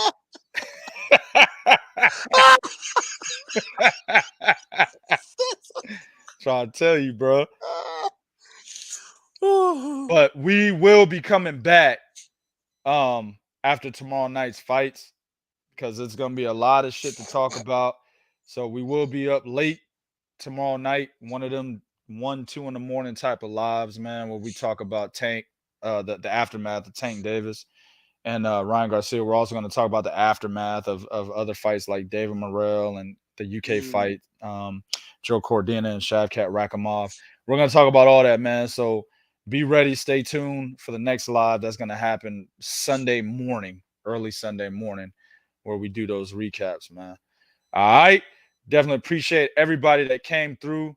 You know what to do, man. Go to 3kingsboxing.com for your source of pure, unadulterated boxing information.